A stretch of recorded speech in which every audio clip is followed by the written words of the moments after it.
can't be free. I take the weight on my shoulders. I feel the sky come down on me. And I can't hold it much longer. Gonna let go so I can be free. Yeah, yeah. Oh,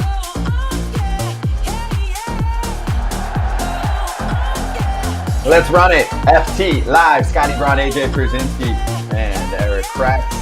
Later on, like 15 minutes from now, Max Goodman from the Star Ledger on the New York Yankees eulogy. What did they do to Frazier? What did the guy do to Frazier? Thumbs That was down. the Mets. Yeah. Oh, well, whatever. Yeah, but he was on the Yankees, wasn't he? No, we were playing for the Yankees, but he was just like, came to a Yankees-Rays game in Citi Field and wore his Mets jersey and just sat like that. Did you guys love it? Yeah, that became the shtick. You'd get a hit, get on first base. Everything was thumbs down. All the way through the playoffs, Game 7, lost. See ya. Well, You know the old saying about that. Win before you get to Game 7. Yeah, we should have won. No, we did our best. We tried hard. That's all that mattered. that is all that matters, okay? From our two high school coaches. Kyle Gibson's going to join us in an hour, and Kyle is the veteran on the Baltimore Orioles who has now hit his 10th year of service time. So you can tell all the young kids in Baltimore to keep playing hard for another 10 years, and you can be just like him when you end up on another team because they won't re-sign you. No, I'm kidding. I don't know. We'll see. Jonathan Mayo talking to us about the latest top prospects list. He writes for MLB Pipeline, friend of mine, did the draft for years together. He's got a book that came out. We'll chat with him coming very soon. And I want to remind everyone that if you're watching us right now on YouTube, this is also a podcast. If you're watching us on Stadium, this is also a podcast. If you type in Foul Territory, and foulterritoryshow.com if you want to check out some merch, just press the shop section. Okay, I'm done. Let's charge the damn mound, shall we? This sucks for the Rays. We knew that Shane McClanahan was done for the season. Now we get the confirmation in the past 24 hours that it is a second career Tommy John surgery for him. He is out now until the 2024 season. So, or through the 2024 25 season. He won't pitch till 25. Right. I meant through. We'll likely miss all of 2024, and then you'll see him again in 2025. This is why in baseball, you don't get too high.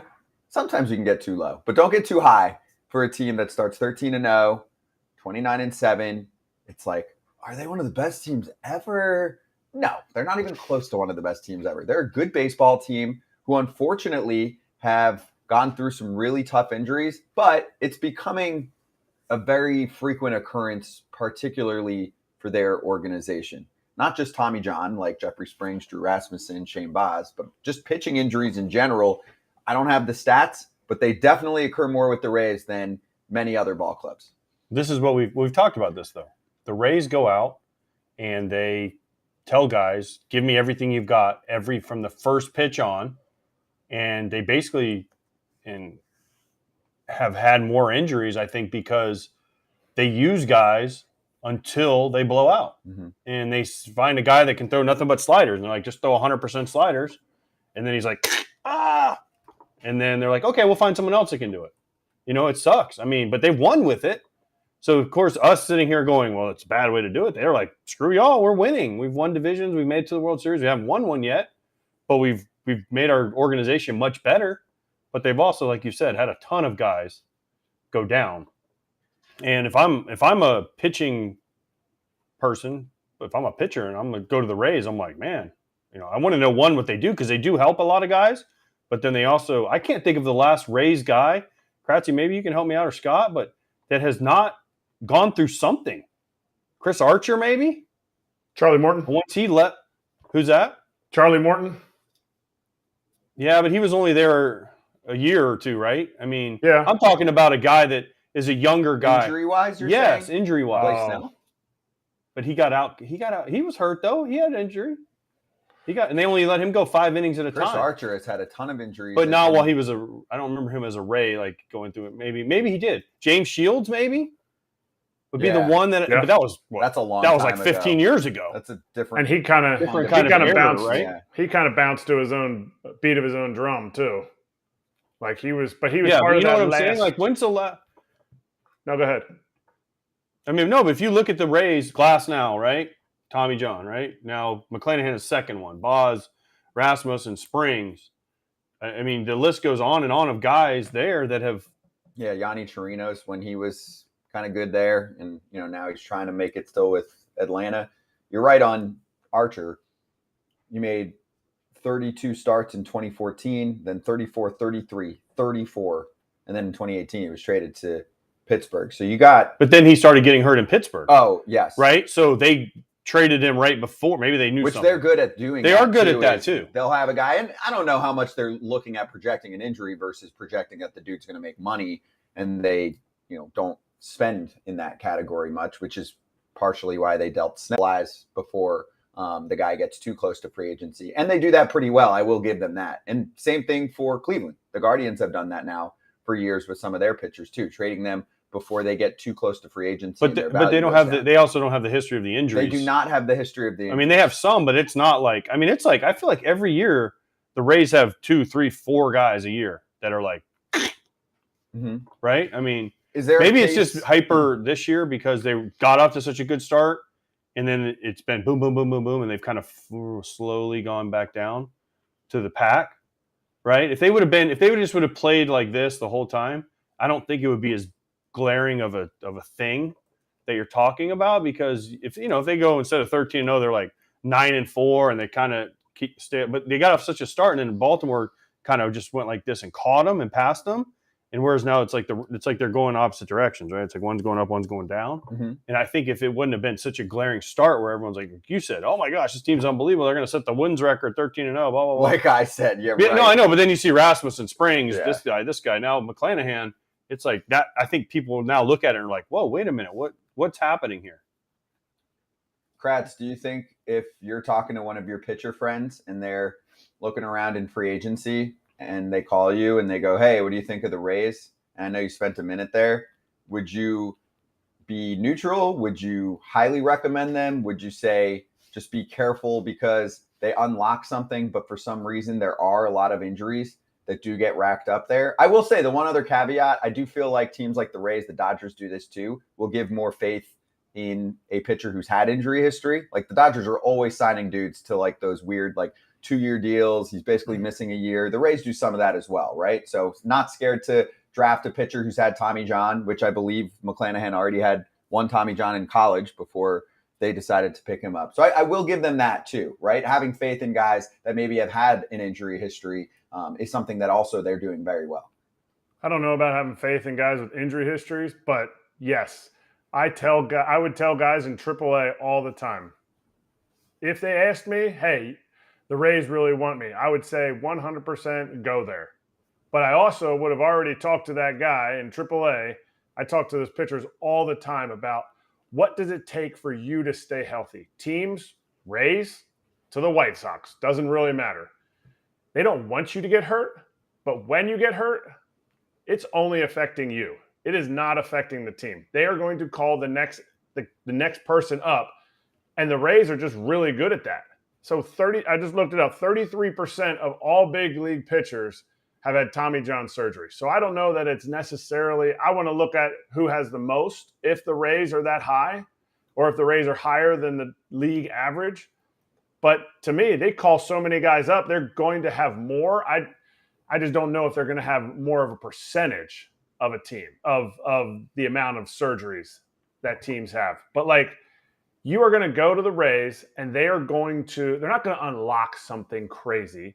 They're going to invest in you as a person, figure out what makes you successful, and you're going to go from there. And you're going to say, look, we have pitchers that throw from here to here to here to here, and then from the left side, from here to here to here to here. And we're going to put you in situations, Cash is going to put you in situations to be successful. You might get dry humped 3 out of 4 games in a series and then throw the next 3 days. Like and that kind of thing, you have to be secure with what type of pitcher you are. And how you need to have success and stay healthy when you go there, because they are going to use you. Some say abuse, but to me, it's your career, and you need to be able to figure out a way to stay healthy through all the schmeck that you get thrown at. Yeah, but the problem with that, what he just said, though, is a lot of times these are younger guys. They don't have enough experience, fortitude, whatever you want to call it, to say, I'm not getting up today. Because when Kevin Cash comes to him, I guarantee you Kevin Cash goes to every reliever and every pitcher and says, can you pitch today? And when you're a young guy, oh, yeah, I can do it. I can go skip. And then he gets you up and he dry humps you, which means if people that don't know what a dry hump is, when you get up in the bullpen, you get hot and you don't get in the game. Those count too, right? So even though, he didn't pitch today, well, he was up, let's say 5 out of 6 days. Well, that still takes a toll on your arm because you're still getting hot. But a lot of the times with the Rays, they're younger guys, right? They're not going out and getting a veteran. They're not getting Adam Ottavino or like a veteran guy that's been through the battles before. They're getting younger guys that either they claim off waivers or they develop through their system. And if I'm a younger guy and Kevin Cash and Kyle Snyder come up to me and say, hey, can you pitch today? I don't want to be the guy that says no, because in the back of my mind, I'm thinking, well, they'll just send me back to Durham, AAA, and I might never get back because, he couldn't pitch 4 out of 5 days, twice in 10 days, right? And it creates a reputation, too. I've heard it from big league managers, multiple big league managers. Have so-and-so, he doesn't always want to pitch. I'm like, okay, well, maybe he's sore. Him? Yeah. And again, not every arm is the same, too. And when they do so now he's being honest, it sucks. So I get that part. And here's the thing, and Kratz will tell you this, teams keep track of dry humps. They do. I think most teams do. Teams up downs. But when you look, up downs is also the Sesame Street PG version. Okay, I couldn't say dry humps when I was on TV. Okay. But here's the thing: when fans look at it, when they like every day on MLB.com, they do the bullpen usage for the last week. It doesn't have dry humps on there. It just has who pitched when. Yep. So we don't know who was up and who, because if you're not watching every game and you're not sitting there looking at the bullpen saying, for the Rays, Jason Adam was up, 3 days in a row, but he didn't get into a game. On the bullpen usage, it says Jason Adams hasn't pitched for 3 days. Why isn't he available? Well, because he got up 3 days in a row and didn't get in the game. So there's a lot that goes into it. And listen, I hate to call it the Rays because they've done a great job as a franchise of using their resources and getting to the postseason and being competitive every year for the payroll and the stadium and everything we've talked about in the past. But like I said, I think what Kratz said was very true when he said, 33% of pitchers have had Tommy John, but it just seems like this year the Rays have been under the spotlight because of the start. Yeah, and Shane McClanahan was a top 3 pitcher in baseball last year. This year, All-Star, started the All-Star game. This year the numbers were more in the 3-ish range for the ERA and still showed flashes of brilliance. There were some injuries mixed in. I think he had the back issue a little bit too. Yeah. But remember what it started with? Remember, Kratz, we had this conversation I think last week? You guys saw it. I mean, what did it start with? What does it always start with? Forearm strain. Yes. Flexor tendon strain. Yes. Right. And then it goes to Tommy John. Huge loss. This is a legit number 1 ace 100% in the game for the Rays, who will not be there for them for the rest of the year. And really, most importantly, come playoff time for legit pitches. And then we can get into it more when we get more details. But I know our fans are going to be like, really? You're not going to mention Wander? We did the other day. Just on the playing side of things, having him. Yeah. I'm saying in the same week, you learn McClanahan is not going your to best be pitcher for the rest of the year, and your best position player is out for this week. He ain't playing. He's probably not coming back this year, right? I mean, I don't know. Again, we can't get into it because we don't know. Speculate though. But I can't imagine if they already suspended him. Let's not forget for a couple games they benched him or whatever they want to call it. Issues. Remember, this is different. This is off the field. Yeah. And who was the guy from this is Pittsburgh? A restricted Remember list. The guy He's from getting Pittsburgh? Paid. He's getting service time. The guy from Pittsburgh, the lefty closer. Felipe Vasquez. Yeah. This is how I don't want to put them in the same light at all because he's in jail. Well, yes. But what I'm saying is this is kind of how it started with him. Remember, there was a random post, and then this is a similar investigation. It's 100%. Yeah, the crime accusation is basically very similar category. But Vasquez went to jail. So yeah, I hope we obviously hope this isn't true. Sure. 100%. Right now there is a chance that they now will be without their two best players for the rest of the year. So Yes. as far as what you're seeing on the field, it's going to be a very different Rays team for the rest of the season, for sure, without McClanahan and potentially on this front too. They've been pretty deep on the position player front, but just saying, like, we live nearby here. We're in Orlando. Like, it sucks for Rays fans. They were like, this is our year. So let's hit a poll question, and we'll go over a team that's been going through it all year in a moment, the New York Yankees. But scan the QR code on your screen if you want to vote in the poll, or watchstadium.com/foul territory. We're still going through some awards, and I'll give you some odds too from BetMGM when we give you the poll results later. But AL Rookie of the Year winner, we're giving you the options of Yoshida, Gunnar Henderson, Tristan Casas, who's come on strong, Josh Young, who's hurt right now, or other write-in candidate. If you put other, though, can you please put in the YouTube chat, if you're in there, who you are voting for, so I can see what other looks like. We're going to swing back and pop off on the Yankees and say goodnight to their season.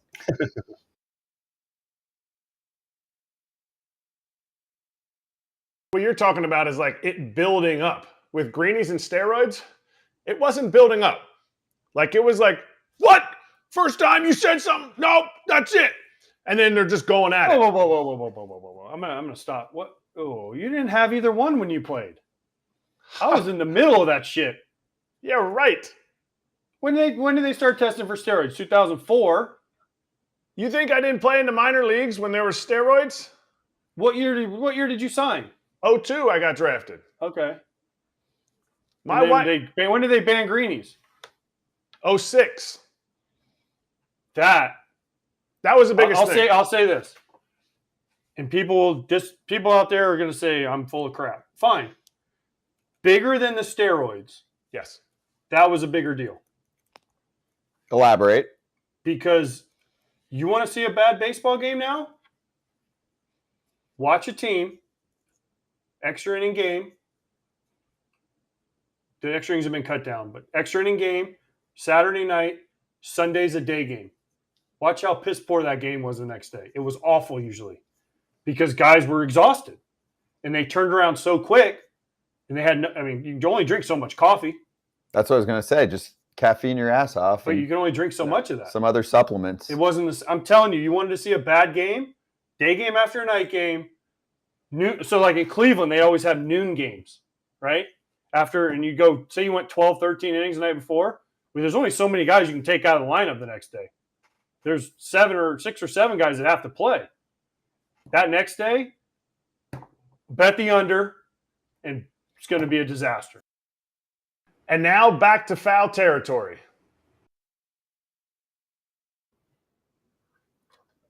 Back on FT Live on Stadium, Braun, Pierzynski, Kratz, and time to get involved with something. First off, let's pop off, okay? Presented by Cookie Candy Pop. So what I want to do here is at times during the rest of the season, I would like to, boom, there you go, say goodnight to teams that are done. And we haven't done this officially yet for this ball club. As you can see, we have a guest joining us right now. So first, let's say hello to Max Goodman, who writes for NJ.com and the Star Ledger, covers the New York Yankees. Max, appreciate the time, man. How you doing? I'm good, guys. Thanks for having me. Appreciate it. Thank you. Okay, so we made a little something special. So let's get to it as we sadly announce the passing of the New York Yankees playoff hopes.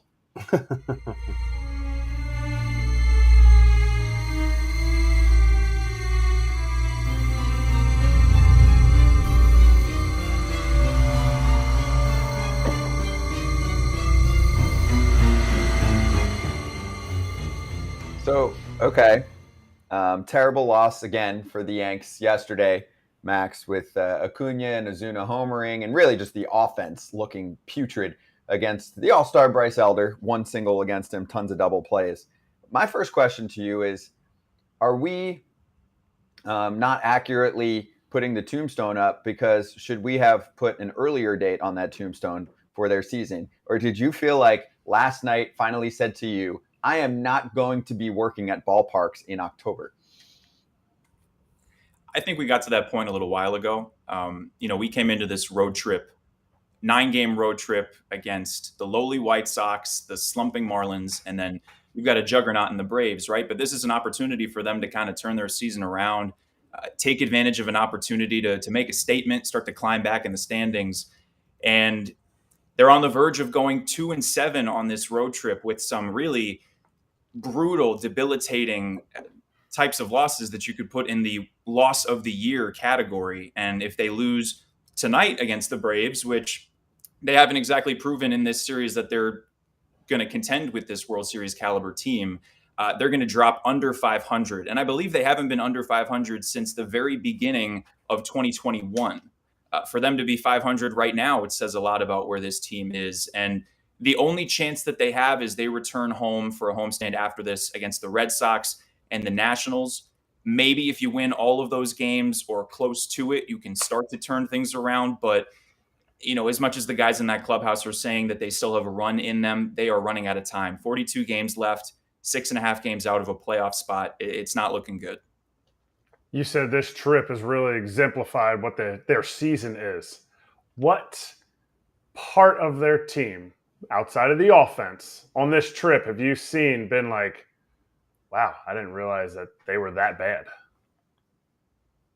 Well, I think it's the starting rotation because, you look at the other day, Clark Schmidt, who has been Mr. Consistency this entire summer, really holding it down as the number 2 behind Garrett Cole in a rotation that's been just plagued with adversity. Nestor Cortez out for the rest of the year. That was a bombshell when we were in Miami. He was supposed to have a homecoming start, coming back to Hialeah, the Miami kid, and he didn't get to pitch, and he's out for probably the rest of the year. Frankie Montas is probably going to miss this entire season, a disastrous trade from last year. Luis Severino is having the worst season of his career. He called himself the worst pitcher in baseball, and Carlos Rodon is back on the IL as well. So finally, Clark Schmidt is putting it together, and he has the worst start of his career in his homecoming, coming back to Georgia, giving up 8 runs to the Braves. And that might be a blip on his radar, but it's a testament to the fact that whenever anyone other than Garrett Cole is pitching and starting for this team, they are susceptible to clunkers and to putting this team in too big of a hole for the offense to climb out of. Because you said besides the offense,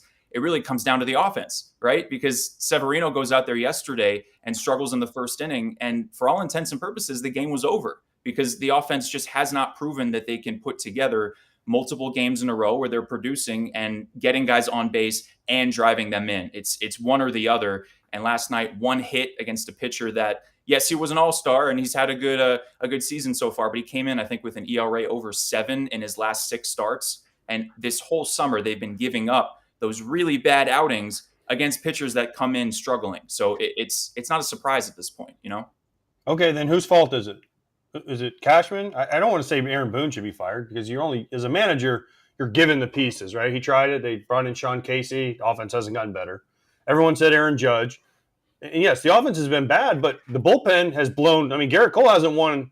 He's pitched great and hasn't won in a while because, the other day they blew, a 5-run lead in the 9th or whatever, some crazy thing. So, the bullpen's gone. The starting pitching is all banged up. At what point does it not – I know everyone's calling for Cashman and Boone, but what about the people behind the scenes? And again, I'm not asking for someone to be fired, but you hear the names of the analytics guys. You hear the names of some of the trainers they brought in over the years. So whose head is going to roll? Someone's head has to roll this because everyone went into this saying this Yankees team has a chance to go to the World Series and make a deep run, and here they are. They're not going to make the playoffs because, honestly, they don't have a 10-game win streak in them because they don't have the pitching. Their offense is too inconsistent, and so is their bullpen. Right. I think you can point fingers at literally every part of this organization this year. And I was thinking Boone might be the scapegoat here, but like you said, it's not his fault. He's working with the roster that he has. Maybe he's made some questionable decisions with the bullpen or lineup construction or whatever it may be. So he is part of it.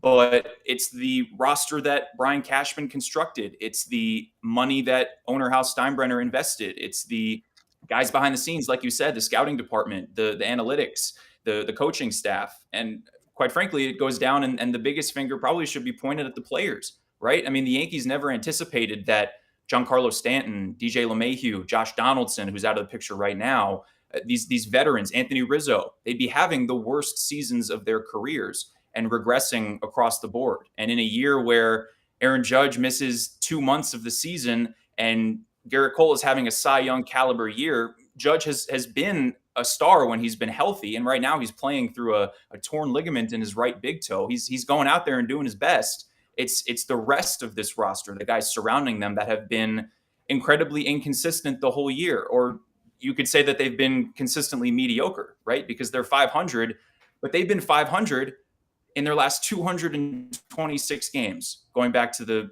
early parts or middle parts of last season. They're 113 and 113. So this isn't something new necessarily. And like you said, they don't necessarily have that run in them, right? If it's going to take a 90-win season to pass the Blue Jays for that final spot in the wild card race, they've got to play 18 games over 500 to get to 90 wins over their last 42 games.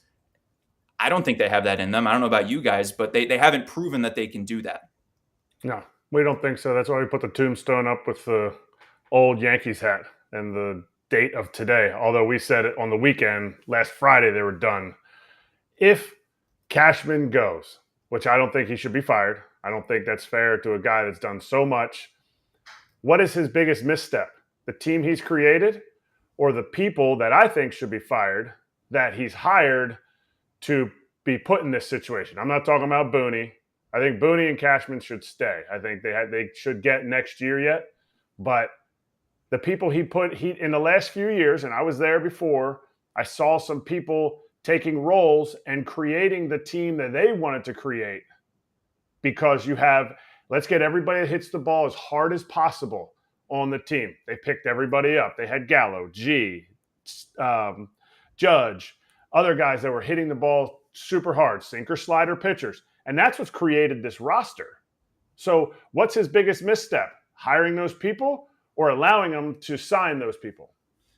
I think it was pretty telling the other day when, they're getting blown out by the Braves, and a couple of the reporters in the clubhouse were asking, what is it about this Atlanta team that's different from yours? And Boone was saying that it's a balanced lineup, and it's pretty simple, right? But the Braves put the ball in play, they string hits together, and yes, they have the guys that can hit mammoth home runs and test the limits of StatCast with exit velocity and barrel rate and all that good stuff. But they're just a cohesive and comprehensive offense, and we really haven't seen that from the Yankees this year. I'll answer your question from my perspective and being around the players in that room and seeing the team play every day. I think it's the decisions that Cashman made, and maybe it's the background information that influenced him to maybe make some mistakes, and some things you can't always control in terms of injuries. But going out there and getting Frankie Montas, it really didn't work out. Going out there and getting Joey Gallo and Josh Donaldson, both of those trades didn't work out. It's like you said, he's built a tremendous product here, and the Yankees have had a winning record and been a postseason team for much of his tenure. They've had a winning record every year in his tenure, except possibly this year. But in these last couple of years, this roster that's been built has been the reason why they've fallen flat and they haven't been able to achieve their expectations. I mean, the expectation here is they win a World Series, right? And right now they're clinging to a 3% chance of making the playoffs, according to Fangraphs, with a month and a half left in the season. That's a testament to an organization that, like I said, I think you can point fingers up and down that guys just haven't done the right thing. And is it their fault? Is it bad luck? Is it just a perfect storm of everything going wrong? I think that it's a case study for years to come with a team that has the second highest payroll in the major leagues. Okay, so let me ask you this then, since we're trying to place blame, but I mean, I hate placing blame on one person or one thing. Can we say this as someone that covers the Yankees every day? And this is not on Stanton. When they made the move for Stanton, that progressively put him on the road to where they are now. Because of his contract, and listen, I'm for the players getting every dollar they can. But everyone said this. When the Yankees made that move for the Marlins, Derek Jeter was laughing because he's like, ha, you guys just took our biggest payroll nightmare off of us from the previous ownership, and we gave it to the Yankees. And the Yankees took it. And at the time, it was, Stanton, Judge, Torres at the time, right? And then they go get Gallo, and everyone's saying, man, this team can just hit homers and outmash everybody. Then you bring in Garrett Cole. But to me, that is when I look at it, that's kind of when, because I think he came after 2017, right, when they lost to the Astros in the cheating thing, the whole deal. So after that, it's kind of been a slow decline for the Yankees every year, I feel like. And was that the start of it? And again, it's not Stanton's fault. He didn't want to get traded. He signed the deal he signed. But that was kind of where, like Kratz was saying, whoever made that move, whether it was Cashman or the analytics department, kind of started the trend down for the Yankees? Well, they invested quite a bit of money in Stanton, right? And it's a player that, as good as he can be, and when he's on and he goes on those stretches where he is the best hitter on the planet, and sometimes it's a little confounding because he has such a unique swing, and you guys can speak to this. Like sometimes it looks like he's lost at the plate and his timing is completely out of whack, but then other times he looks like the best hitter ever. And he's able to hit these 500-foot home runs. So the thought process was there, right? You're putting another all-time slugger, generational, prodigious power type of guy into that lineup with Aaron Judge, but the balance around it wasn't there either. And when Stanton's missing time every single season with lower body, soft tissue type injuries, maybe more of Judge's injuries have been unlucky, hit by pitches, running into the concrete slab at the bottom of a wall at Dodger Stadium. That's another reason here, because you're investing all of that money, and then that's going to be a detriment to the depth that you have around that player. And then you go into last offseason, and you had to bring Judge back. You brought Rizzo back. But the offense that was their downfall in the playoffs last year, they didn't address it. And they brought in Carlos Rodon as another ace, and that didn't work out either. He missed 3 months of the season with injuries. So, like I said earlier, it is just a perfect storm here. And as much as the Yankees are a multi-billion-dollar organization, they've shown that they don't want to exceed that final luxury tax threshold. And as much as their payroll is right up there at $300 million, it's not like they can just pay for everybody and go absolutely bonkers with the payroll, higher than they already are. That seems like their track record here in the last couple of years. So when you're paying as much as you are to Stanton, you're paying as much as you are to Cole and Judge and some of the veterans like Donaldson and Severino, they've got some of that money coming off the books. LeMahieu's contract isn't aging well. That's going to be a detriment to the rest of the roster, right? Because you don't have as much money to work with. And I think that's part of the reason why they didn't go all in at the trade deadline and make some moves, because they didn't have the financial space to make that happen. Okay. Name me a player on the Yankees, and I know Judge was out for a while, that's having a good year. Can you name me a position player-wise? Because I'm looking at the stats right now. Gleyber Torres leads the Yankees with OPS at 766. I mean, that 766, that's a slightly above average player, right? I mean, Rizzo, I know, had the concussion thing. Stanton's missed time. Judge has missed time. But they always were able to find guys. LeMahieu, OPS 691. Volpe, 680. These are below average players. Donaldson hasn't done anything. I know they lost Trevino, but Higashioka and hasn't done much, right? I mean, there's fans that say IKF, who has taken a beating all year, is their best player. Can you imagine a scenario where we're in August, August 16th today, and Yankee fans are saying IKF, and they're defending IKF, who previously they have just massacred, is their best player? Right. I was going to say Gleyber Torres, but then I was going to note IKF as well. And so I'll go in that order. Torres' numbers have been great in Yankee standards, and he's been an above average hitter at a premium position in second base. I think that some of the criticism with his base running and the errors, maybe that's amplified because of just how bad the season has gone as a whole for everybody. It's been a resurgent season for Torres, and I think that they have a decision to make there because he's entering now. Next year will be his final year under contract. Do you want to extend him? Do you want to trade him? Maybe open up a spot for one of your youngsters like Oswald Peraza coming up behind him, who hasn't played. Maybe he's turning into one of those prospects that the Yankees just haven't given that opportunity to. I heard, Eric, your comments on Davey the other day. We're starting to get to that territory, Estevan Florial, with someone like Peraza. But I digress. Gleyber's had a good year, but that's a testament also to the guys around him and the fact that the offense has not been the Bronx Bombers, a team synonymous with blowing teams out and putting up crooked numbers. They haven't been doing that. So that's why Torres has been leading the way. He's been pretty consistent. But Kiner Falefa is really one of the stories of the entire season because, like you alluded to, he was a failure at shortstop last year. He'll be the first one to tell you. He's the most accountable and candid player in that clubhouse. And he is such a team-first guy, also in his final year, a walk year here. And he's showing that he can play multiple positions. He's versatile. He's even pitched a little bit. And he's hitting, I don't have the stat offhand, but I think it's pretty much 300 since very early in the season, maybe like mid-May. The only guy on the Yankees with a runners in scoring position average over 300. So he's taking advantage with guys on second and third. He's driving runs in. He's starting rallies. He's playing good defense at third. he has had a tremendous season. And those are the kinds of things that you would see from the Yankees as peripheral players. But this year, it's just been him and Torres as the only consistent and reliable producers on offense.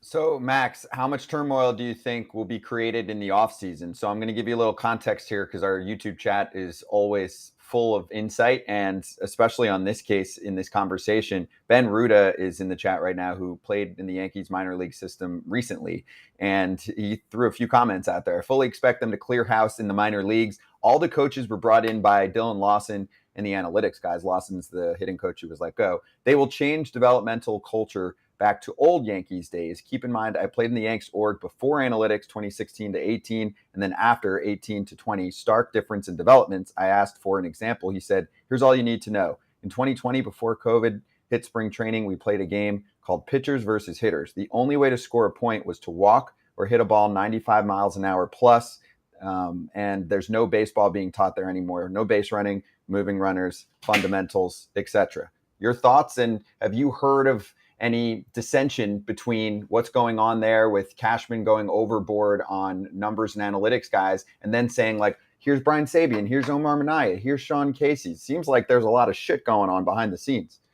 Right, and that's what I was going to say. You bring Casey in. Andy Pettitte is here with the Yankees in Atlanta. It seems like they're starting to go back to the just pure baseball minds and maybe go a little bit away from the analytics first type of mentality. And, Lawson, I think he was a scapegoat for an offense that the players just were not producing.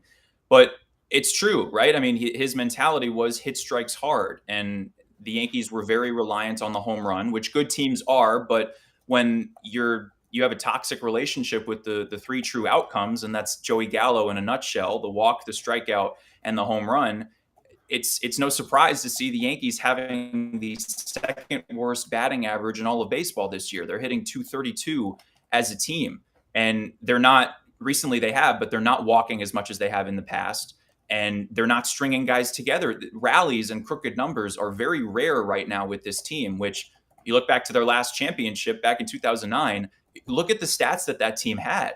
I mean, the bottom of their order was still tremendous. And you've got guys putting up career years and stringing hits together and making pitchers uncomfortable.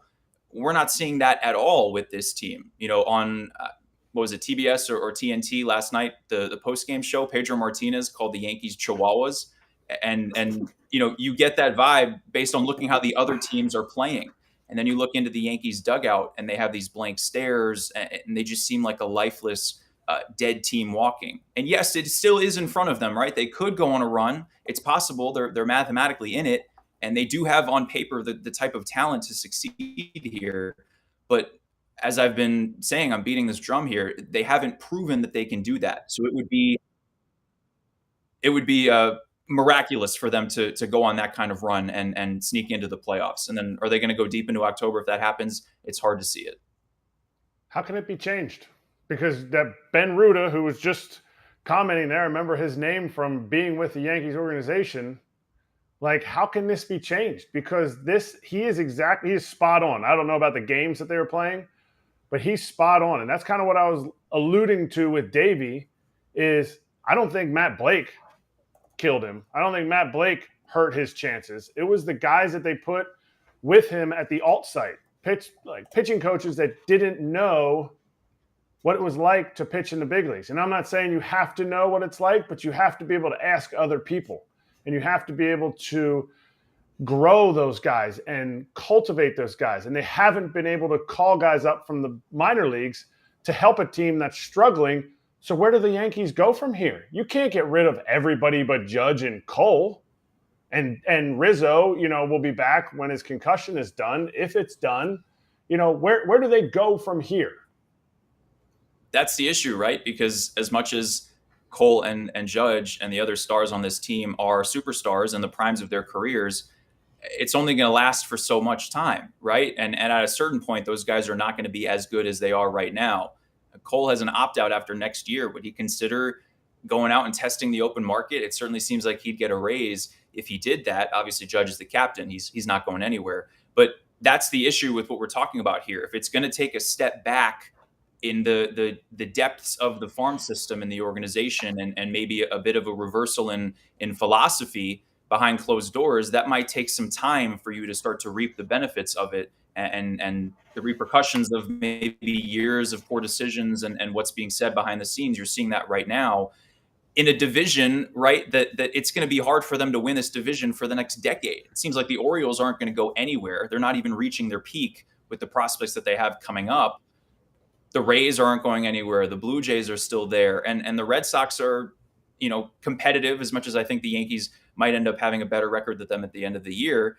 They're there too, right? I mean, this is not the time for the Yankees to take a step back, and it wouldn't be Yankee-like for them to maybe go into a rebuild or have a soft rebuild. And that's part of the reason why they didn't trade guys away and totally wave the white flag at the trade deadline earlier. So to answer your question, I'm not really sure. I'm sure that they're thinking about that behind the scenes right now and trying to scramble and figure out how they can attack this offseason, because it's a pivotal offseason for this team. You don't want to waste another year of Judge and Cole in 2024. So you've got to make the right moves, the right signings with whatever financial space that they do end up having, and maybe bring in some fresh minds to try to spark this club and hit the ground running in 2024. Max, thanks for all the insight, man. Really good combo. And yeah, on the fun side too, it's all sports. But I think we did it right on the eulogy. That's it. Yeah, that's it. If that put a damn fork in them, baby. If that game is true that Ben Ruda told us about, that is the craziest thing I ever heard, because that's not teaching guys shit. You would have lost your mind. Oh, because I didn't walk and I didn't hit the ball hard. I never would have scored a point. You wouldn't have made it in the big leagues then on the Yankees. I didn't want to make it on the Yankees anyways. Max, thank you, dude. You're great. So love following what you're doing, and we'll talk to you maybe in the offseason. Sounds like a plan. Thanks so much for having me, guys. Have a good one. Thank you. You too. Max Goodman. You can follow him at Max T. Goodman, and he covers the Yanks for NJ Advanced Media. So that's NJ.com and the Star Ledger. And for our Cookie Pop Candy Pop fam, visit cookiepopcandypop.com. Enter code FOULBALL, FOULBALL, for 20% off. We'll swing back and look at the NL and AL Rookie of the Year candidates and run through some hot corner topics. I was just saying they did bring the gator on the field. What's funny is there's gators all over that campus. Actually, I'm used to them, but I mean, people are just walking around and there's gators and they're walking near them, and I'm just like, I mean, it could kill you. It's not gonna come out and grab you, but you're getting a little too comfortable with it. But I'm gonna take Scotty there to Gainesville. No, this is a very common debate. Go for a swim in Lake Alice, and you guys go to Lake Alice. There's no gators in it. No, not one gator. Brady, I went to University of Miami. There were gators everywhere on campus, and I was surprised about it. I was like, this seems weird, because, you see kids walking around campus super late. They don't even know what their freaking name is because they drank too much. And I'm like, and there was one time I was picking up some food at the convenience store, and I almost stepped on one. And I was like, what are we doing? They're just lurking in the grass right next to the walkway. Yeah. I'm doing my thing. What's the Paynes? Is it Paynes Prairie right next to the? I think it's huge swampland, and there's a walk, a long grass walkway that me and my wife Tori went to when we were in school, and it's just this road that you just continue walking down.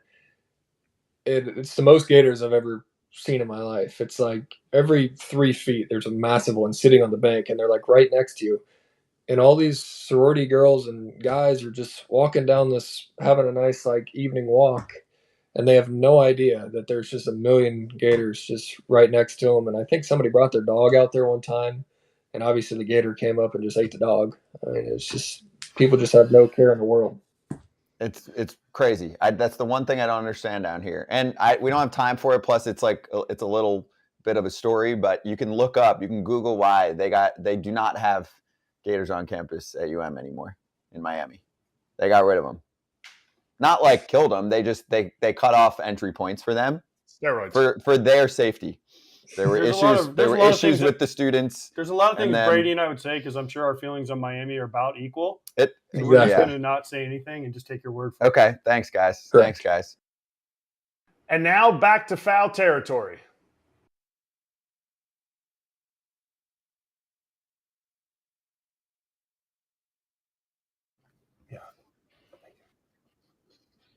Back on stadium, Braun, Pierzynski, Kratz, as we just did the eulogy for the Yanks. That was some fire right there. I'm still shocked about the whole Yankee situation. We'll get to that. Let's table that, but I'd like to continue it with more insight that we're getting there. Let's hit the hot corner. Just a couple topics for you. Woo! Luis Robert was feeling it yesterday in the White Sox and the Cubs little crosstown battle. Oh, let me give you poll results because we'll queue up the next one. Yoshida winning the race here for AL Rookie of the Year. Gunnar Henderson in second, even though Henderson is pretty heavily favored at this point. I forget who I picked. I think people are probably going to lose that one. You I mean, Henderson's Yoshida. at minus 195. I know I didn't pick him, I don't think. Yoshida's plus 420 or... Yeah, I mean, Henderson is definitely still heavily favored, so just keep an eye on that. We're looking at NL Rookie of the Year next. We'll talk about that in a sec. But Luis Robert Jr. Received a warm welcome from Cubs fans, and if only we had someone on this show that's been there before. I want to know the kid's name. Can we get the kid's name with the middle finger right there? We got to find him out. Him and his buddy next to him. Look at him. Luis Robert shushing him. And then you got the Yankee, the double thumb down guy next to him. I mean, that's the best feeling in the world, man. Yeah, is that his buddy or his dad next to him? I don't know, whoever it was. They were next. One guy was giving him the one finger salute. The other guy's, you suck. And the one guy's, that's the best. Luis Robert, that ball was smashed. And his reaction when he hit that ball, he hit it, turned around like to the fans, looked, and like great bat flip, and then walked around the bases. Good for you, Luis. Good for you, Bob. That was freaking outstanding. I taught you well. Yeah, right. And then he shushed him. Shush! Is that the only thing you taught him? I mean, I didn't teach him how to steal bases or play center field. So, okay. All right, that's what I was going to ask. But no, I mean, listen, man. When you go again, we've kind of hit on this a little bit. It's down now because the rivalry isn't what it was when both teams were really good and both teams were going for the playoffs every year. I played in Yankees, Red Sox. I played Cubs, Cardinals, Giants, Dodgers. Giants, A's, whatever you want to say. That rivalry. When I was there, we had Ozzie taking shots and Dusty Baker was there and all these guys and fights and this and that. But I'm telling you right now, man, that rivalry for me was the best rivalry going because it was in one city. Now, I didn't play in the Subway Series, but in one city, when it was Sox Cubs, it was a different day when you woke up. And especially when we went to Wrigley because you knew there was going to be fights in the stands and you knew something crazy was going to happen. And it was what I looked forward to every time. All right, let's swing back and we'll go over our picks for the day. And also, I still at some point want to get to this Yankee topic because there's just more interesting drills being thrown out there in the chat. So we'll get to it.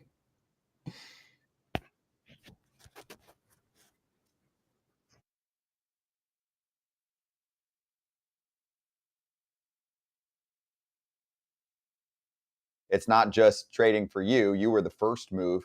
And then they add some more, including Jake Berger, which I think was actually one of the more surprising deals just because he's young, former first-round pick, and he was crushing it with the White Sox. So when I saw that, I was like, okay, you got a 40-plus homer bat. Let's go.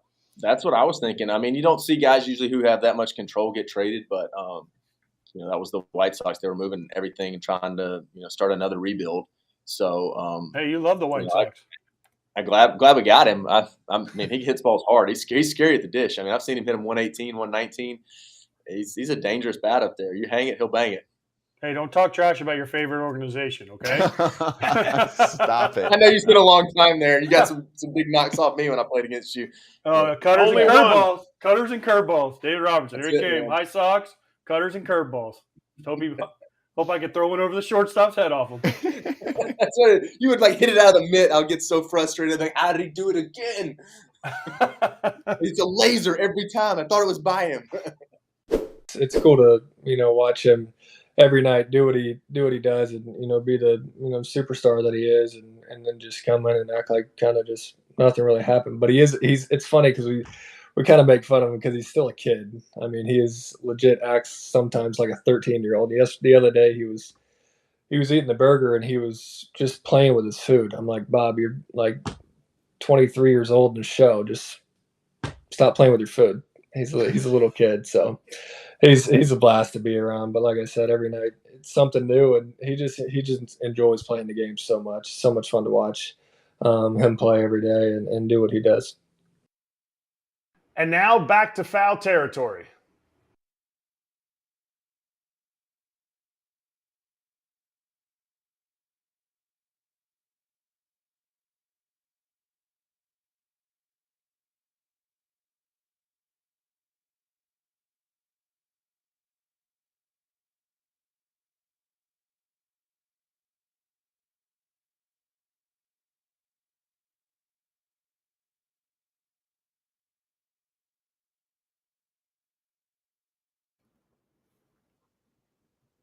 Back at it on Stadium. It's FT Live. And tonight we have another Angels-Rangers matchup. And you can watch that game for free. It's the MLB free game of the day. It's streaming on the BetMGM app. Live streaming is available to all BetMGM customers who are logged in and have funded accounts. If the Angels lose again, do we do an obit for them tomorrow? We could. I mean, didn't we already do that? Kind of. But I loved the tombstone. We might have to make that a thing. If we did it for all the teams that are out of it, we wouldn't have enough space on the screen. We can start mixing For the that real in. ones that are out of it, not for the ones that, we're still in it. We're 8 games out with 40 to play. Well, those are the ones that are more interesting right now. We, of course, know where Oakland and Kansas City and Detroit are at, okay, among others. Let's try and win some dough tonight, please. Your BetMGM locks for Wednesday. I've been brutal. I am cold as hell right now. Cincinnati pitching was okay. Their hitting is really inconsistent in the second half of the season. I figured their pitching was going to have some problems because they didn't add to it, but damn, 3-0 to the Guardians. Logan Allen was great. Anyway, you didn't hit your over because the you Yankees forgot. can't score a damn run. The Yankees don't score. And I forgot that Bryce Elder was an all-star, although I didn't. And he'd been, like Max just said, he'd been getting whacked. Yeah. One hitter.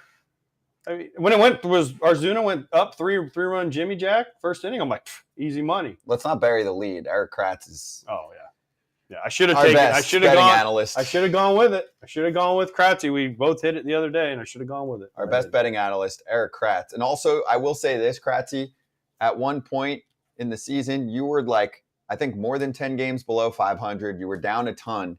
And one thing that we do not do on this show is lose our accountability, right? Like, we did not reset.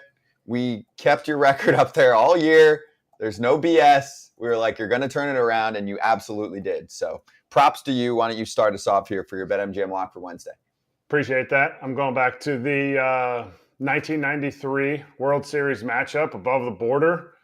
Gosman is going to give me 7 strikeouts because Gosman throws just absolute filthy splitters that the Phillies can't hit, and they haven't hit in the last 3 games. So he's giving me 7.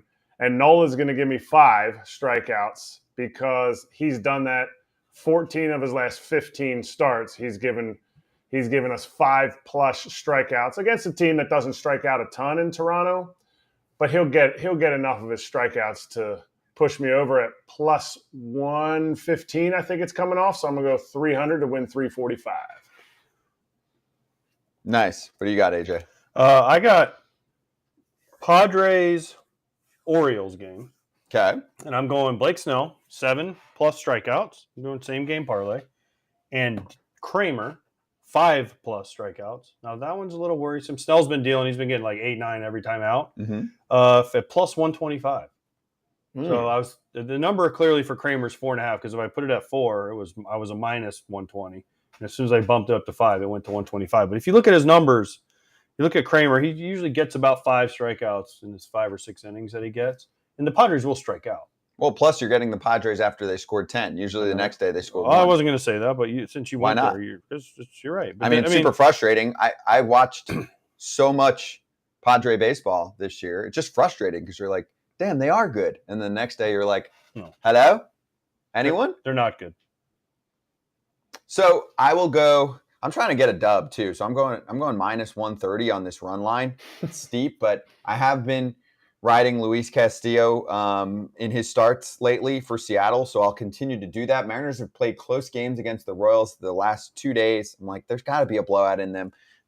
Their offense has been playing better. Their pitching's been fantastic for the most part, aside from obviously some bullpen issues late in games. But I'll go with him against the rookie reliever, James MacArthur, who's the opener. So feel like there's a pretty lopsided matchup on the table tonight.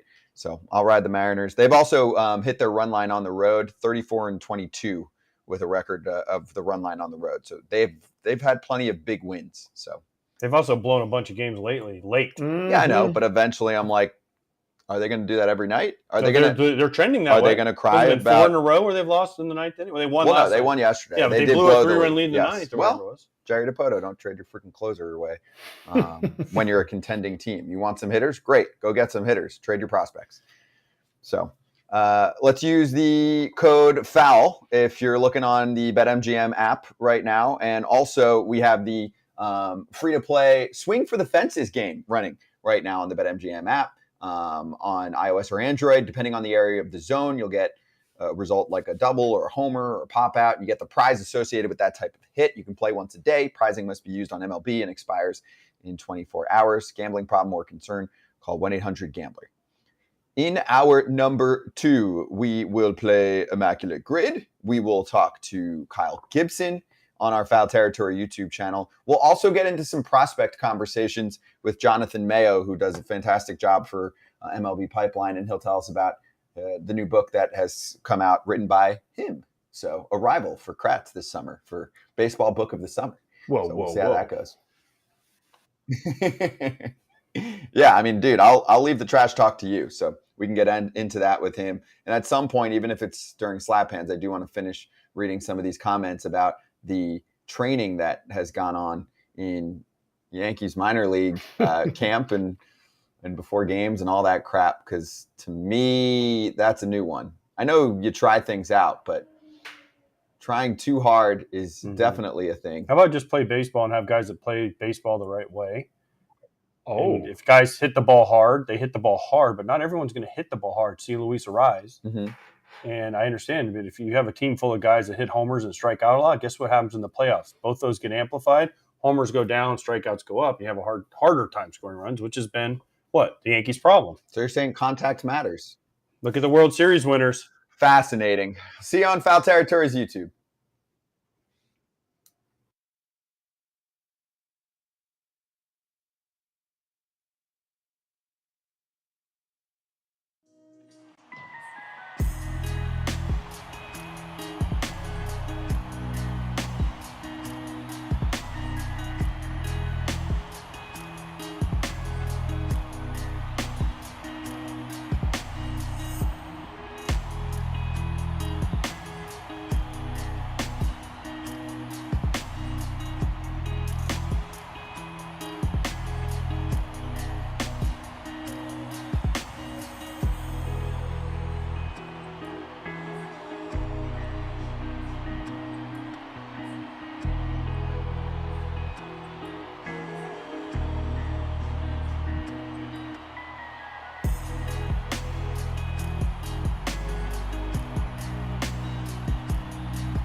Gotta let go so I can be free. I take the weight on my shoulders.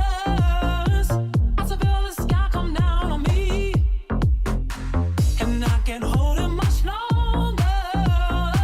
Gotta let go so I can be free. Yeah, yeah. Oh, yeah. Yeah, yeah. How we doing? FT Live, hour number 2. We'll be joined by Kyle Gibson, Baltimore Orioles soon, who just hit the 10-year mark in terms of service time, and then also Jonathan Mayo on MLB prospects coming up.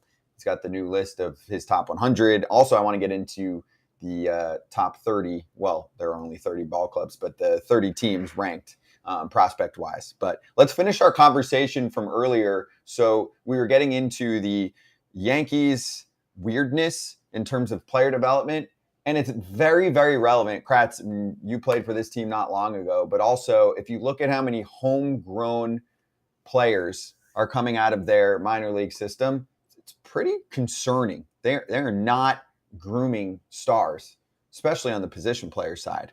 But wanted to just continue the conversation that we had with Ben Ruda in the chat, who's helping us out today with some more insight on what's going on in the minors. So encourage you to listen to earlier in the show about the game that they were playing where you get points only for walking or hitting a ball hard enough in the minor leagues. He said another game that was going down in the minors was the Yankees minor leaguers would get radar gunned for how fast you could throw a medicine ball from your hitting stance. Radar gun. Tees were banned, hitting tees. Only training was to maximize how hard you can hit a ball, not how to hit, not how to get out of a slump, picking spots to be aggressive, hunting a pitch, strategies with runners in scoring position, all important hitting combos that make successful big leaguers. So that's what he said. And then he said, the stories I have are funny looking back. I was older. I had some success in the minors already. Me and the guys with experience would always talk about how bad we felt for the new guys. They did not have the ability to stand up for themselves. Okay, have fun. Who wants to start? I like Kratz go. He was a Yankee coach for a while. Yankee coach. I mean, backup catcher, sorry. I was a stud in AAA. I played all the time. No, I didn't. But I saw it right as I was, and you were right, AJ, when you said it before. You're like 2017 is where it kind of shifted. They got rid of first base coach, third base coach, manager, bench coach, all in 2017 in the big leagues. And then from 18 till 20, when I left, the hirings in the minor leagues, it started in the lower levels, and then it started matriculating up to the higher levels of where it was like we're getting guys with college experience coaches, guys that are creating these types of games that you're talking about. Some of them are really, really good guys. Some of them are not very good hitting coaches. And so when you start having that as your main focus on your development, you're missing so many huge pieces. It's like trying to tell somebody, like, all you have to do is hit the ball hard and you'll be a big leaguer. Because there's so much more that goes into it. There's preparation. There is routines. There is just how you conduct yourself as a professional. And I think the Yankees have done that so well. They have done that like maybe better than many organizations that I've been with in the sense of how they prepare guys for media and all that stuff.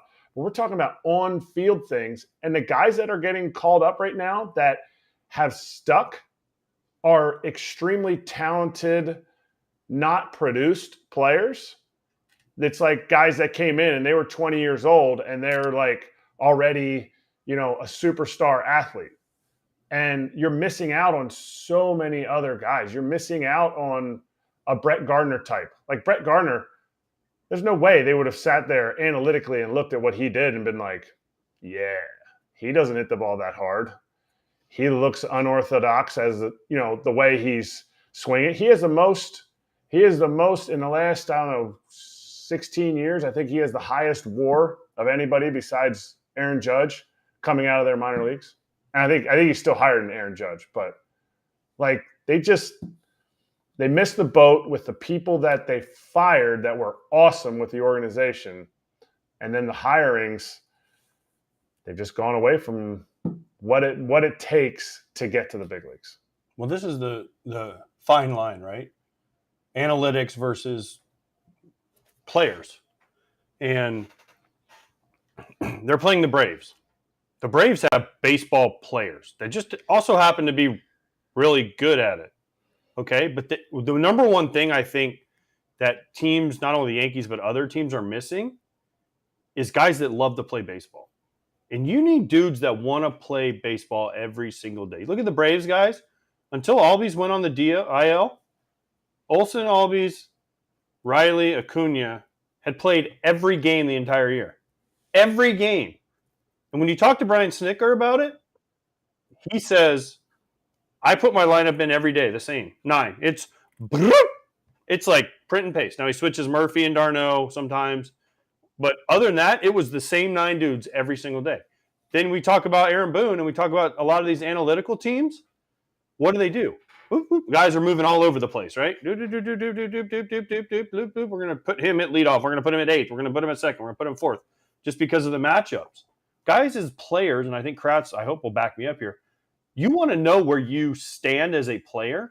And if I know going into the year, I remember 2008, Ozzie Guillen came up to me, and it was about May, and he goes, "We're going to hit you 2nd the rest of the year." I was like, awesome. Because Orlando Cabrera was our leadoff guy. He got on base, and I could bunt, and we could hit and run, and I was like, oh, this is awesome. But I knew. Or if like when I was with the Twins, Gardy was like, "You're going to hit 8th." I'm like, cool. But you could hit. This sounds like But what I'm it's saying, a development issue. It is a development issue. But also, if they're telling them, they're not teaching them how to make winning plays at the big league level. What Kratz is saying is all they're telling them is if you hit the ball hard, you're going to – no, it's not always about hitting the ball hard. It's also about can I – runner on 2nd, no outs in the 9th inning, we're tie game. Can I roll the ball over as a lefty and get him over to 3rd so the next guy can hit a sac fly? It doesn't have to be 95 miles an hour. It can be 88 miles an hour. But as long as it's sac fly and the guy from 3rd can score, who cares, right? But then you get the guy that, oh, yeah, like – I mean, we're kind of picking on Stan today, and I hate to do it because he's a great player. But, yeah, he hits the ball really hard. But also, how many times have we seen him, and this goes for a lot of these, Gallo, you can throw him in there too. Yeah, he hits the ball really hard, but you throw him 3 sliders with a runner on 3rd and 1 out, guess what he does? He strikes out. And then we don't win the game or we lose the game, but then the next day we're down 5-0, and you hang a slider and he hits a solo homer. You're like, there it is, he exit Milo. I don't care. Yeah. We lost the game, right? Mm-hmm. So I give me guys that can hit when I need them to hit and do what they need to do. And I understand the analytics side of it, but and I think we have Kyle Gibson coming on. Yep, ask him as a pitcher who he'd rather face. Would he rather face a big guy that can hit a home run 1 out of every 20 at bats, or Luis Ariz, who will just go boop, or get the guy over, or bunt, or whatever, put pressure on him? Well, we can ask him. He's coming on. All right, let's bring him on. Kyle Gibson is joining us right now on FT Live. And first off, like we always like to do, Kyle, great to see you. Congratulations, dude. You are among very, very few in this game to make it to 10 years. So we want to start there. Then we can get back to some combos on who you'd rather face. But, dude, what a week it's been. Take us through it. There you go. 10 years of service. We like to celebrate it on this show, bring on just about every player that hits that mark. So how was the week? And are you looking back like, whoo, all right, I made it to 10? You know, it's so surreal, honestly. It's really talking to some guys. It's nothing that I actually set out to do. It wasn't a career goal per se. I was talking to my wife a couple off seasons ago, and just kind of looking back at the journey. And she was a collegiate athlete, so she gets the competitive side. And I said, I feel like all of us, set out to have this 10, 15-year career. We know it's going to happen. We're super confident in it. But for me, I feel like there was always moments during my career where I was just kind of hoping that I would get through the year. I would hope that I'd get to the next year, hope that I make it through arbitration. And there was always just a little bit of doubt in the back of my mind, during certain times. So been a really cool journey to look back on and be able to share some of his experience with some of these young guys this year. Take me through the switch. Was it 17 that you told me about when you shortened your arm swing up? Was it the end of 17 going into 18? Going into 17. So I battled a shoulder injury all of 2016. Really kind of pitched through it because moving down the slope, my arm felt okay. Playing long toss, I couldn't go past 120 feet. So getting ready for the season in 2017, honestly, I thought I was going to need surgery to clean something up. And thankfully, I called an old pitching coach from Missouri who was with the Mariners at the time, Brian DeLunas, and he said, hey, go see this guy in Florida, Randy Sullivan, at the Florida Baseball Ranch. And I did it, and it was career-changing. Just the drills, the lower body stuff that he had me do to be more efficient down the mound. I left there with my arm feeling really good and cleaned up an arm path, and thankfully ever since I've been feeling pretty good. I know that place. I know the baseball ranch here. Yeah, it's not far from here, Scott. You should go.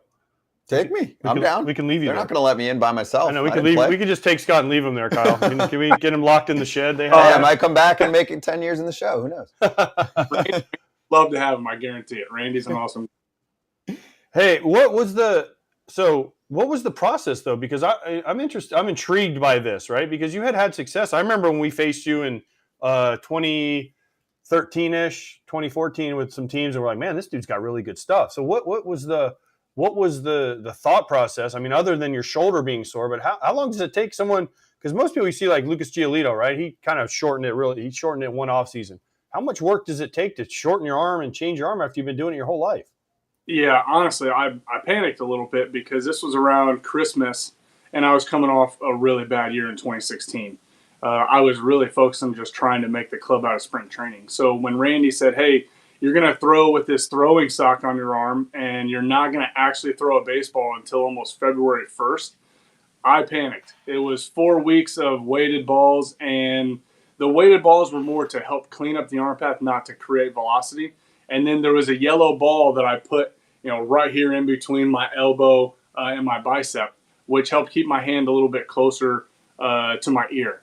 So when February 1st came around and it was the first time I threw a baseball past the throwing sock, I was glad that I felt good. But, man, it was weird getting on the mound and playing catch with a person. But I was still doing throwing drills with that yellow ball while throwing to a person. But probably not coincidentally, even though my stuff was good and my arm felt good, I just didn't have that arm path quite figured out. So 8 starts into 2017, even though, my velocity was good, my stuff was good, I had like an 8.5 ERA because when I got into a big situation in the 4th or 5th inning, I would kind of lose that delivery, and boom, there's the first hanging slider of the day for a 2 or 3 run homer. There's a changeup that I leave up for a double in the gap. And I really kind of struggled in those big moments because I didn't have that delivery down quite yet. But after I got called back up and worked on a few things, it was thankfully smooth sailing for the rest of the year. But it was definitely a transformation and a process to get my mind to figure out without having to think about it. This is my new delivery. This is my new arm path. And once I got that down, it tended to work out a little bit better. So I want to go through both that time period, and I know you battled a stomach issue from a trip that you took that I'd like to kind of rehash with you for a sec on some moments in your career where you worried about, how your career would look after that point from what you're talking about here. And I believe it was 2019 when you dealt with ulcerative colitis, right? Yeah, so we had gone on a lot of mission trips to the Dominican and to Haiti. We had a family and a girl down there that we were sponsoring to get her through school and to get her through a project that was basically like a boys and girls club, compared to here in the States. And every year we went down and visited that community and see what they needed, see how we could help them. So we kind of knew what not to eat, what not to drink, kind of the whole spiel. Well, I came back and I had E. coli. So the doctor was like, listen, you have this kind of rarer version of it, so we can't give you any medicine because if we do that, it's going to unlock basically a toxin in the E. coli. So I said, okay, well, let's just hang in tight here for a few weeks, which kind of stunk. But at the end of the month, that was January 1st or 3rd, somewhere around there. At the end of January, I still felt terrible. So the twins said, hey, we need to get you a scope. We need to get you to a doctor to see what's going on. And that's when I was diagnosed with ulcerative colitis, which essentially allowed that E. coli to kind of take place there and take hold in the Dominican and Haiti. But, that was a different kind of journey, going through, developing an autoimmune disease that, kind of hangs out with you for the rest of your life. And you don't really know when it might flare up and when it can kind of rear its nasty head. But, thankfully, throughout the year of 2019, the first part at least, I felt good. And then, really went through a stretch around All-Star break on where I just wasn't sleeping. I had lost 20 pounds without getting into too much of the details for you guys. Was just up all night, not in bed, not able to sleep, unfortunately, in the bathroom. But, lost 20 to 25 pounds and just wasn't myself. But, the adrenaline and the rush that we all get when we play actually allowed me to feel good every 5 days when I was pitching. So, it was pretty stupid doing that 20 pounds down, but that was the only time of the week that I felt good. So I wanted to keep pitching until really I couldn't there in September. But, it took me on a pretty interesting journey for 2019 and 2020 trying to find the right medicine. But, thankfully I've had really good doctors there in St. Louis at WashU that have, been able to find a medicine that have worked and kept me feeling good for the last few years.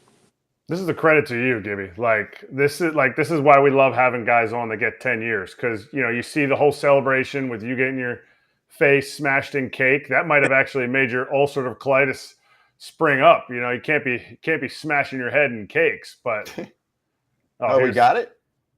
We have the video of you and Hicksy. Yeah, Man, what another cool side of this. Just getting called up the same year as Hicksy with the Twins. He made the team out of spring. I didn't. He got sent down in 2014. I was up all year, and then somehow 10 years later, we're 1 day apart in service time. Just really cool to be able to do that and reconnect with him this year. As we got him off of waivers, and that was a really cool moment for us. Yeah, so they're going to smash. There you go. There it is. I've never seen this before. Yeah. Is this a thing? We talked to all the 10-year guys, and I didn't hear about this. So we do this for every birthday, actually. They started it last year. We celebrate everybody's birthday. We sing happy birthday to them, and then, they get their face smashed in a cake as a little, hey, you made it another year, so let's eat some cake. And then, thankfully, we have a cake that we actually get to eat. Yeah. With their face on it. Yeah, that's really important because you can't just waste cake. Birthday cake is. Sometimes we try to cut the face out and eat the edges, so that you don't waste as much as possible. That's fair. That's fair. So your team really doesn't. It doesn't matter. They're so young. They can all eat cake. When you're older, you can't eat a lot of cake. What is it? Yeah. What is it like? What is it like being on this team? And kind of compare it to last year's team. I saw you in the clubhouse a lot when I was doing a little bit of stuff with the Phillies, seeing how that clubhouse is. Compare the two. Yeah, this is a question that I get quite a bit, with the success we've had this year. And if I can do it best, it would be take the ages of the number of guys, right? So we had a lot of veterans last year. We'll say it was 80% veterans and then 20% new guys. And then if you take that and you flip it this year, that's really what we got. We got 80% newer guys and 20% of the guys that have been around and have established themselves. But what I tell people is, you take that Phillies team and how many just bona fide established studs they had. You take this team in 2 to 3 years, you're going to have just as many household names. And I think people around baseball are realizing that. Gunnar Henderson's going to be looked at as one of the best shortstops in baseball for years to come. Adley Rutschman has established himself as maybe the best catcher in the American League, if not in the entire game. You look around the field, those are the type of players that are going to be on this team for the Orioles for the next few years. And I think once they really kind of gain that traction in their career, people are going to have a pretty good comparison between the 2022 Phillies and the 2023 Orioles. Kyle, speaking of celebrations, and you talked about the tradition of smashing your face in cake. It's like you guys got married again. Homer hose. You started the Homer hose, right? So how did the Homer hose start, and why don't pitchers get to drink from the Homer hose? You need to be like a shutdown inning hose or something, because not only did you start Homer hose, you started the sprinkler thing, right? So I don't want to take credit for it. I was just the one that had to talk in the media because each day they did this, I was pitching. And the starting pitcher has to face the media every time, right? So, they started the sprinkler in Texas during one of my starts, and I had no idea what was going on. And then they start this Homer hose. It was Cole Irvin and another reliever that literally went to the store and bought a hose, taped it black and orange, fashioned this funnel on the end, and then they started it. And here I am pitching, and I walk in afterwards, and everybody's losing their mind on social media about the dong bong. And here I'm just thinking in my head, is like, this is the first question I'm going to get after my start is I'm going to have to answer about this dong bong deal. And, everybody during the dugout and everything had called it the Homer hose. So, it's just one of those things. These guys, it stems from a spring training thing with rookie talent show and Adley and some of the guys. And man, these guys it happened organically. They all bought into it and they all just having fun with it. So there's no reason to stop it at this point. Yeah, but pitchers can't get involved. So you got to come up with something for pitchers because Eric and I are position players. We're all 4 pitchers. They're special teams players. You guys are like kickers. You only play once when we need you guys. But you guys have to come up with your own celebration, right? Because God forbid, you go out and throw like a 7-inning shutout inning. You go over to get a drink of water and they're like, No, you don't get to touch that. That's position players only. That's a pretty good comparison there, AJ, because, we are kind of like the kickers and the punters. When we mess up, it's obviously a glaring problem, but when we do well, it's what we were supposed to do. You guys hit a homer as a position player, which is what you're supposed to do, and you guys get all these brand new celebrations like it's something that you did special. But No, That's right. See, that's right. Finally, a pitcher that embraces being a kicker. Thank you, Kyle. You're my new favorite player. Thank you. we're basically kickers, you know. I mean, I guess that's how it goes. Oh, that's good. Well, I have a question related to how you ended up here with Baltimore. So take me through the offseason. What was the process like? And I remember, I don't know if you said this, I just have this in my weird notes that I take, or I read this from an article, but you got other offers, including one that I think was almost identical. So how did you end up with Baltimore? And if you can tell us now that it's passed already, like what was the other spot or spots? Yeah, I mean, I don't know. I probably won't get into the other spots, but you know, for me, I had a couple of really good conversations with Holty and Darren Holmes, the pitching coaches, and you know, I really enjoyed that time talking to them and just how they attacked, you know, helping guys get better and helping guys through, you know, start to start process. And then I leaned on a couple of conversations with guys like Jordan Lyles and Robinson Chirinos, you know, two guys that I play with in Texas, and asked them about their experience because, you know, coming off the World Series and coming off the team that, you know, was all in to win, you know, I wanted to make sure I was getting in a situation that, you know, they were ready to win, and which it seemed like it, right? They were the best team in the American League, you know, at the end of 2022, you know, for the second half. And it just seemed like they were going in the right direction. And then just my conversations with Hyde and the staff, it really just seemed like, man, this is a team that's ready to go for it, and, you know, has an amazing defense, has an amazing young core of players. And it just felt right. I know that sounds weird, but I've always loved playing in Camden. It was one of my favorite spots, you know, my first few years to be as a visiting player. I always enjoyed Baltimore, you know, spots to eat in Little Italy. Once again, that sounds weird, but I just thought it was a place that my family was going to be comfortable in, and we were going to have a lot of fun playing the game. Kyle, I also envisioned the Baltimore Orioles doing something unique nowadays with their recruiting pitch to free agent pitchers, okay? So for years, they played in one of the more hitter-friendly ballparks. Now that has changed thanks to some dimensional adjustments that have been made. So, you know, for example, if you get offers from Baltimore and like, I don't know, Miami or LA, something like that, right?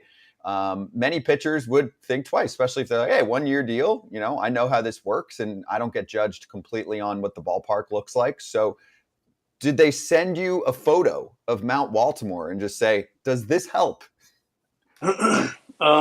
You know, that was part of their spiel, right? You know, playing in Citizens Bank for a year and a half, they said, hey, we think you're going to give up a few less homers here. But, you know, my pitching strategy is not, you know, trying to find a place where I can give up fly balls and that they don't leave the yard, right? My pitching strategy is to keep the ball on the ground. So I kind of feel like, you know, yeah, the AL East is, you know, a lot of hitter-friendly parks, but I feel like if I'm executing pitches and I'm keeping the ball on the ground, you know, those balls don't leave the yard. So, you know, find a few guys on the infield that can pick and get it to first, and then find those guys in the outfield that really run it down, you know, like we got. And you know, throwing to Adley was another thing. I know that, you know, he's young, and that might sound silly, but, you know, Robinson and Jordan both talked a lot, really highly on Adley. And, you know, that's something coming from throwing to JT, throwing to Trevino, you know, throwing to guys like Jason Castro and Kurt Suzuki. You know, those guys helped me out a lot. So, you know, that whole package was really more of the pitch, and the wall out in left field was just part of it.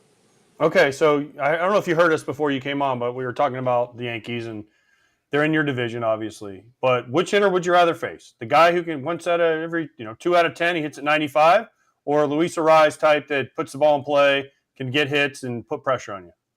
So it's interesting, you know, listening to that, even though I only caught the last couple minutes. I love these type of conversations, right? You know, we've had a couple different times where in Texas and in Philly, you know, a couple guys would ask either a hitting coach or an analytics guy, hey, come up with your ideal lineup, right? And then we would go through and we say, all right, we're going to put in guys with, you know, homers on one side, homers and power, but some swing and miss in their game. And then we're going to come up with a lineup of guys that are, you know, maybe not the high OPS, but they're higher average, you know, less swing and miss. And, you know, it's interesting to hear feedback of what guys want to face and what guys don't want to face. And then even hitting coaches, you know, who they want to coach and who they build their lineup on. Because I'm still in the game, AJ, I'm going to avoid this question. Oh, come on. Okay, I'm not saying, but no, because I get it. I understand. You're still in the game. I understood. But That's okay. I'm going to rephrase it. This is what the media now, since we're now media, Kratz and I, Gibby, this is what we do. We ask you the same question. We just word it differently. So if you're in throwing a shutout, you have a 1-0 lead, runner on third, 2 outs. Would you rather face a contact guy or a guy who can hit a home run and make it 2-1? Yeah, I mean, in that situation, right? All right, I'll go to a situation that we've had, and then I don't have. You just see, you want to answer the guy. I love it. You got. You just had to phrase it a little differently, and we're good, right? We had Luis Ariz up at Baltimore, right? I think it was maybe second and third, and maybe even 2 outs. And in that situation, I don't know what Hyder had thought, but in that situation, you're actually kind of thinking, man, do we walk this guy? Like, do we give him a chance as a 385, 390 hitter at the time? Do we give him a chance? We pitched to him, and he hit a fly ball to left. But, to your point, a lot of pitchers I feel like would, that we talked to had kind of leaned on saying, you know what, I might give up 3 or 4 homers to this lineup, but I'm probably not going to have a lot of traffic. And if I can get to the swing and miss that day and I can execute pitches, then, I might enjoy that lineup a little bit better. But it's always an interesting discussion to have because nobody wants to give up homers, right? But the old adage that solo homers normally aren't going to beat you, still kind of rings true in most of those scenarios. Unless you give up 9 of them. Unless you give up 9. Or when you give up 3, I give up 3 the other day. So you don't want to give up 3 either. So if you can avoid the 3 homer games, that's good as well. But anytime you're facing traffic, constantly on the bases, it's just not fun. Whether it's a contact hitter or a swing and miss guy at the plate, if you have a guy at second, there's a different strategy because you bounce a ball, now he's on third. Now you got a guy on third, a wild pitch is a run. We talk about it all the time. So whenever you have traffic on the bases, it's a whole lot different. So those guys create a lot of different troubles for pitchers. Kyle, I've got one more on my side. So I know you're friends with Lance Lynn. You guys have had great pitching conversations. He's on this show every couple weeks. He's a fantastic interview, great dude. So I just want to get your thoughts on how you've seen his year go, because I will say, because we've had some analytics conversations today, 10 years ago, he might not get coveted by a team because he had the worst ERA among qualified starting pitchers.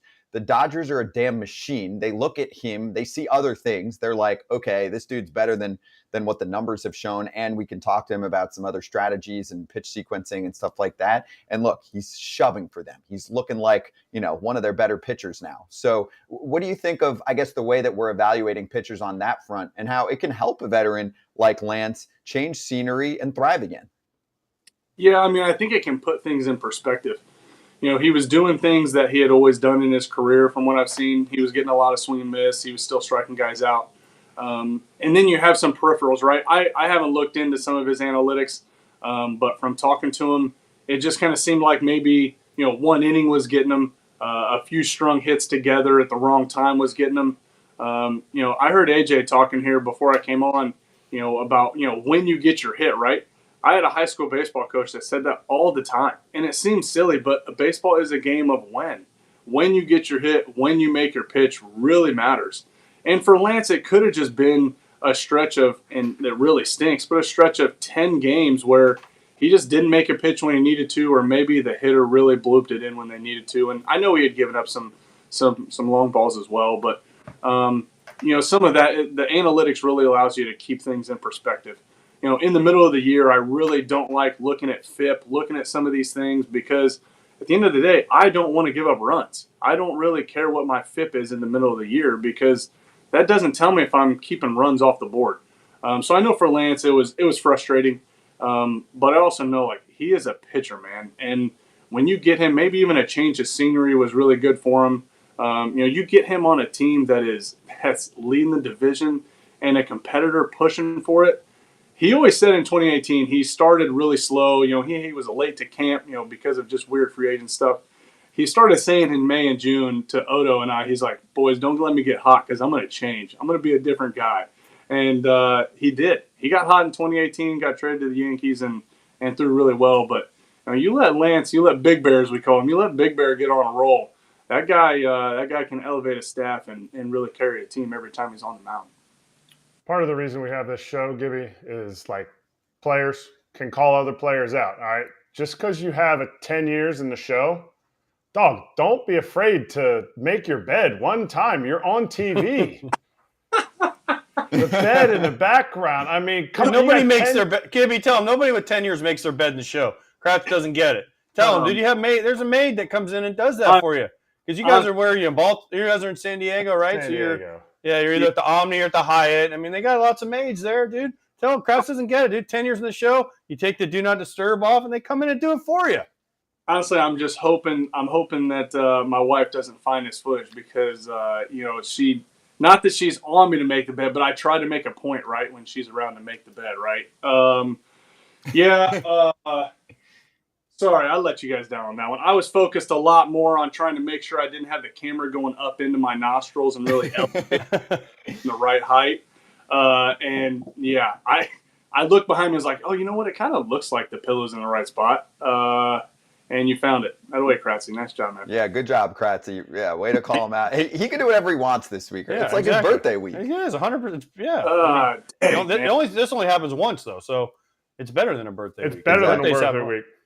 Hey, Gibby, before you go, can you tell Scott Braun, since you don't look at FIP and XFIP and WOBA and all that other analytical I'm stuff? Not just like super analytics. Can you just tell him that wins still matter to pitchers, and then you can go make your bet? Don't make it a thing. You're going to be a get off my lawn guy if you keep doing that. I'm telling you, I'm trying to protect you.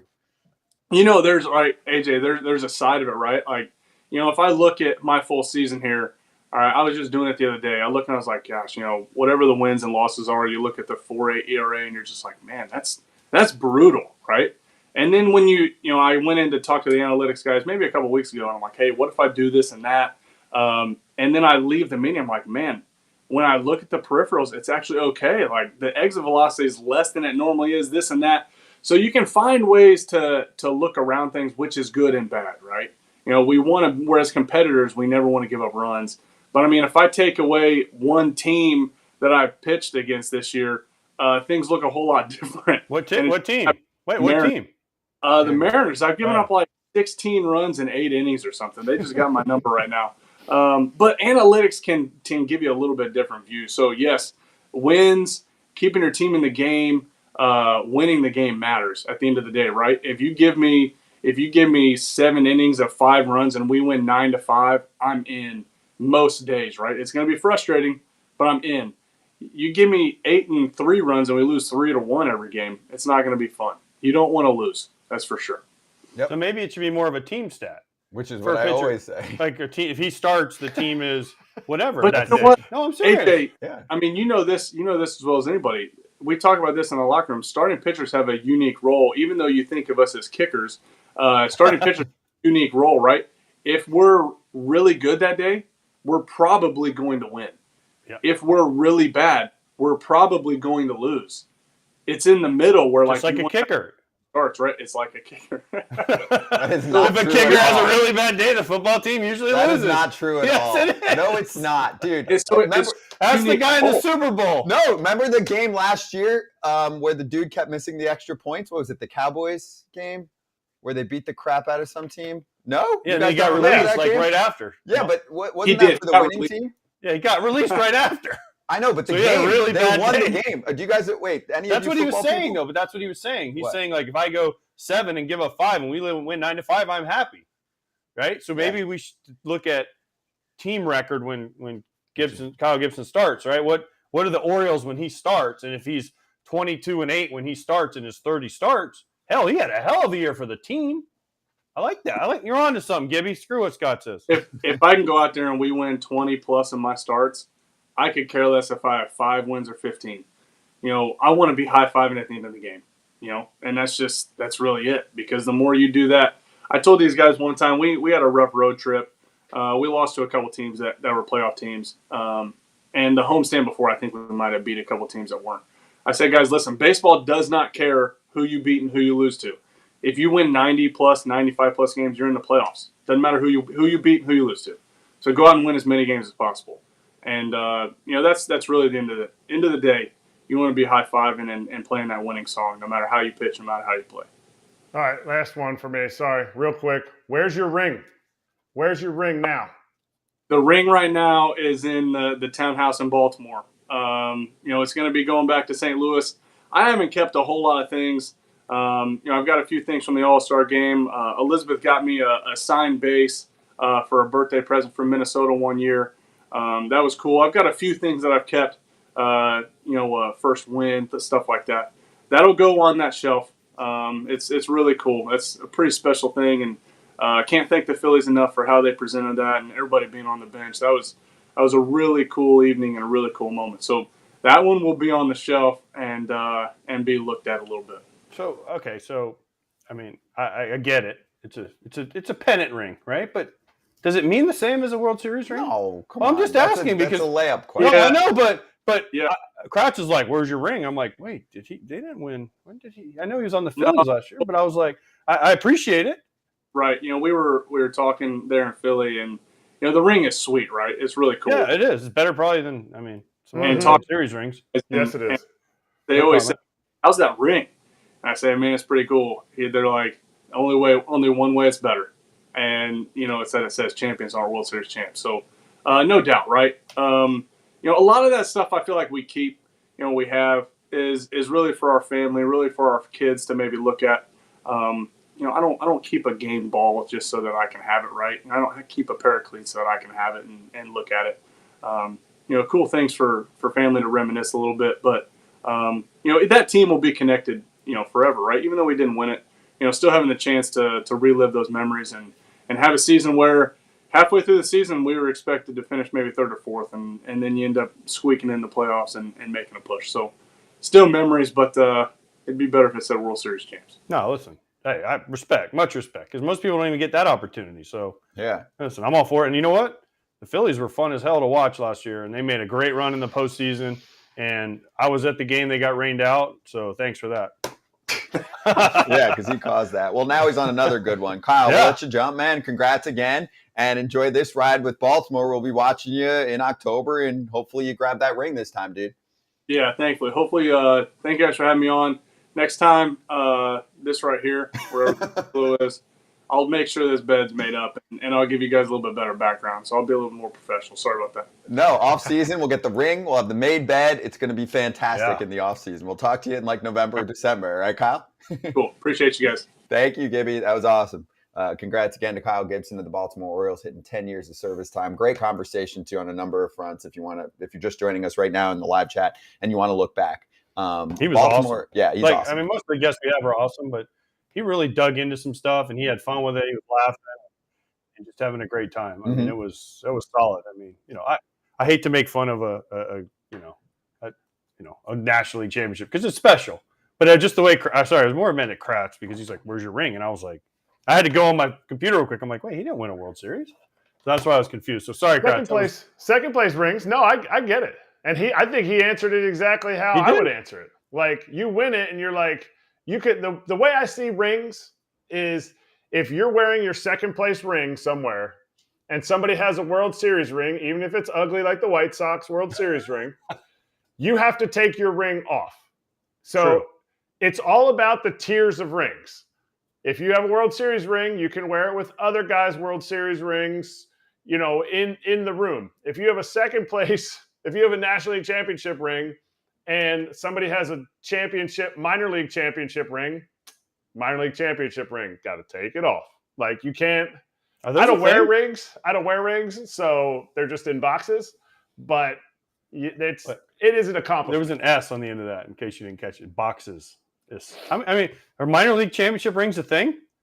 They actually give them out, yeah. Yeah, of course they do. Yeah, you want to reward your players for learning how to win in the minors and bring that up. That's actually the things you should reward, not the dumbass game that the Yankees are doing with their minor leaguers. All right, our next guest is waiting. Plus, before we get to that, can I wear those today? You have your own. No, I want to try those. No, because you'll steal them. No, come on. All right, so just want to let everyone know. I think I got the same ones as Kratz. Kratz looks like the Sunny D son with that yellow hat and the sunglasses and the big smile. Sunny D, the big.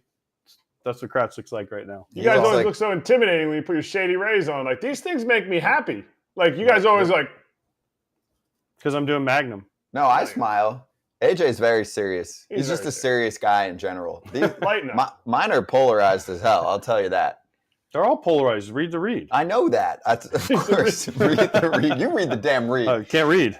premium polarized shades My that will shades are too not polarized. break the bank. Our friends at Shady Rays, we appreciate them for always providing us with world-class sunglasses, and you don't have to break the bank to pull them off, okay? Important to us and our FT fam, okay? We're looking for brands like Shady Rays that are for the people, giving them the highest quality sunglasses without making them pay a ton of money to get them. And also, we love their lost and broken replacements plan that they have. So if you lose or break a pair, even right away when you get them, they will send you a brand new pair, no questions asked. And you can wear them with confidence. And you can also wear them being like, oh no, I can't break these. I got to be super careful. Like, relax, okay? It's life. It's sunglasses. They want to make sure that you guys just feel good about what you're doing and you're not treating it like a ring that you're going to put in a box. So if you also don't love them, you can exchange them for a new pair or return them free within the first 30 days. Exclusively for our listeners, you can hit up shadyrays.com for their best deal of the season.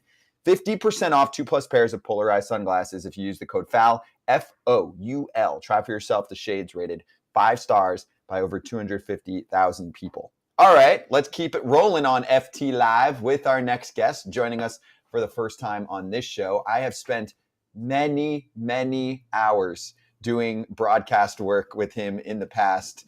MLB Too many. Pipeline's Jonathan Mayo joining us. Sure, some would say too many, especially when we are doing like every pick of the draft at some point after we get through round one and some of the comp picks. And Jonathan's got a new book out that we would like to highlight too. Give him a follow on Twitter. We posted everything on our Twitter just now, but it's called Smart, Wrong, and Lucky. Jonathan, great to have you on. Before we get to the prospect combo, and thanks for sticking with us. We were having fun with Kyle Gibson. Give us the lead on the book, because the guy... What? Oh, don't show that one. No, I'm going to show it because I want to know. That's the competition. No, we have a book war. That's not.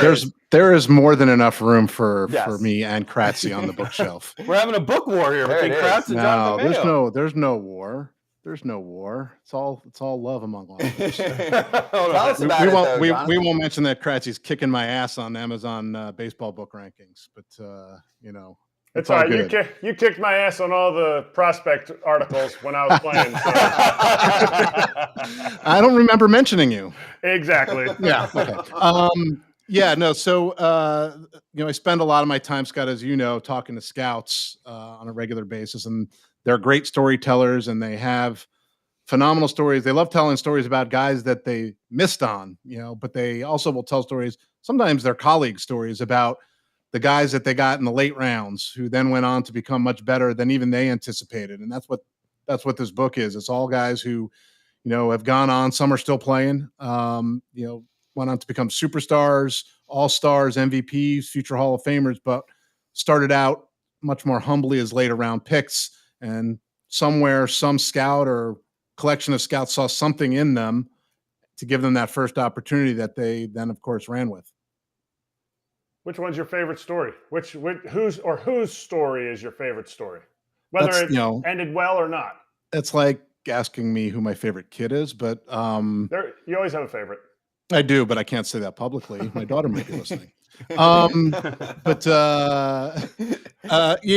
think there's some great stories in here. The one that probably stands out the most as being sort of the craziest is probably Lorenzo Cain, mostly because he had never played an inning of baseball before his sophomore year of high school. It sounds like a Disney movie, but he got cut from his basketball team, which I don't totally understand. It wasn't a large school, and anyone who watched Lorenzo Cain scale fences, he had to have some sort of role on a basketball team. But it was baseball's game because he needed something to do. So he went and played baseball. They had 8 guys on their JV team. He made it 9 so they could play JV. His first practice, he went out to shag flies and put the glove on the wrong hand because he had never played before. And like a lot of kids, the first time they ever play, you think, oh, it's my dominant hand. So once he figured that out, it was okay. Got drafted 2 years later as a draft and a follow by the Brewers. So they sent him off to junior college. Struggled so badly in junior college, they almost benched him. But by the end of the year, he was the best player in the conference. And the Brewers were able to sign him for about $95,000. And then he went up and won MVP honors in the rookie level Arizona League and was off and running from there. But went from never having been on a baseball field to, becoming a top prospect, and then obviously going on and winning a World Series with Kansas City, some Gold Glove awards, just finished up a really, really good career. So that's probably the story that stands out as maybe the craziest one from how he started to how he finished. Well, you forgot one accolade for Lorenzo Cain there, Jonathan. Foul territory host also. So next time when you write your book, you might have to put an edit in there, redact it, and say, hey, foul territory. I'm going to go host buy also. all the copies and write it in now. There you go. Perfect. Hey, can we get a copy? Because I got a Kratz. We got Jeff. Dude, I don't buy stuff. Yes, Jeff Fletcher. I mean, look at all these. No, we got Evan Drellick's book. Now I need a Jonathan Mayo. I bought that. I bought both of these for the record. Yes, did. I bought both of these with. But you didn't buy my book? Money. No, See? I have it coming. It'll be on the desk. So, Jonathan, I want you to inscribe one to Kratz and say you never made any list, Kratz. Your story sucks. I love you, Jonathan Mayo. I can do that. I can do that. I have here. I have my copy. I have a copy right here. I'll send it your way. Perfect. Thank you. Yeah, I love baseball books. I love Don't send it to us. books. We're getting one on Amazon. It'll be here in 2 days. Okay. All right. That's fine. We'll pay. Scott will happily pay for it. I still want my free one. Let's get into prospects, Jonathan, because that's kind of more of what you're known for. Do I need to change my kid's name to Jackson to make a prospect Yes. list, or what? Yes. The short answer is yes. Because 1 and 2 are Jackson, and then 9 is Jackson Merrill from San Diego. So if you want to be in the top 10, you need to be named Jackson. Why is that Right. such a hot name? I don't know. If we had 2 more, then we'd have the Jackson 5, and it's unfortunate we couldn't do that. But I am a dad, so I come full with dad jokes. Yeah, I mean, I don't know why it's such a popular name, to be honest with you. But the 2 at the very top, Holiday and Churio. I mean, Jackson Merrill is a very talented player too. All 3 of them obviously are in our top 10, but what Holiday and Churio have done at such a young age, at such advanced levels. I mean, we saw, Jackson Holiday just got drafted a year ago as a teenager and is raking in Double-A. I think you could probably keep pushing them up if you needed to, but they don't need to, so they can pump the brakes a little bit. But we're talking about a kid who might be banging down the big league door at age 20 next year. So there are expectations with the number 1 overall pick, but he has far exceeded them, which is hard to do. And he's one of the best, I think, prospects. We just did a story.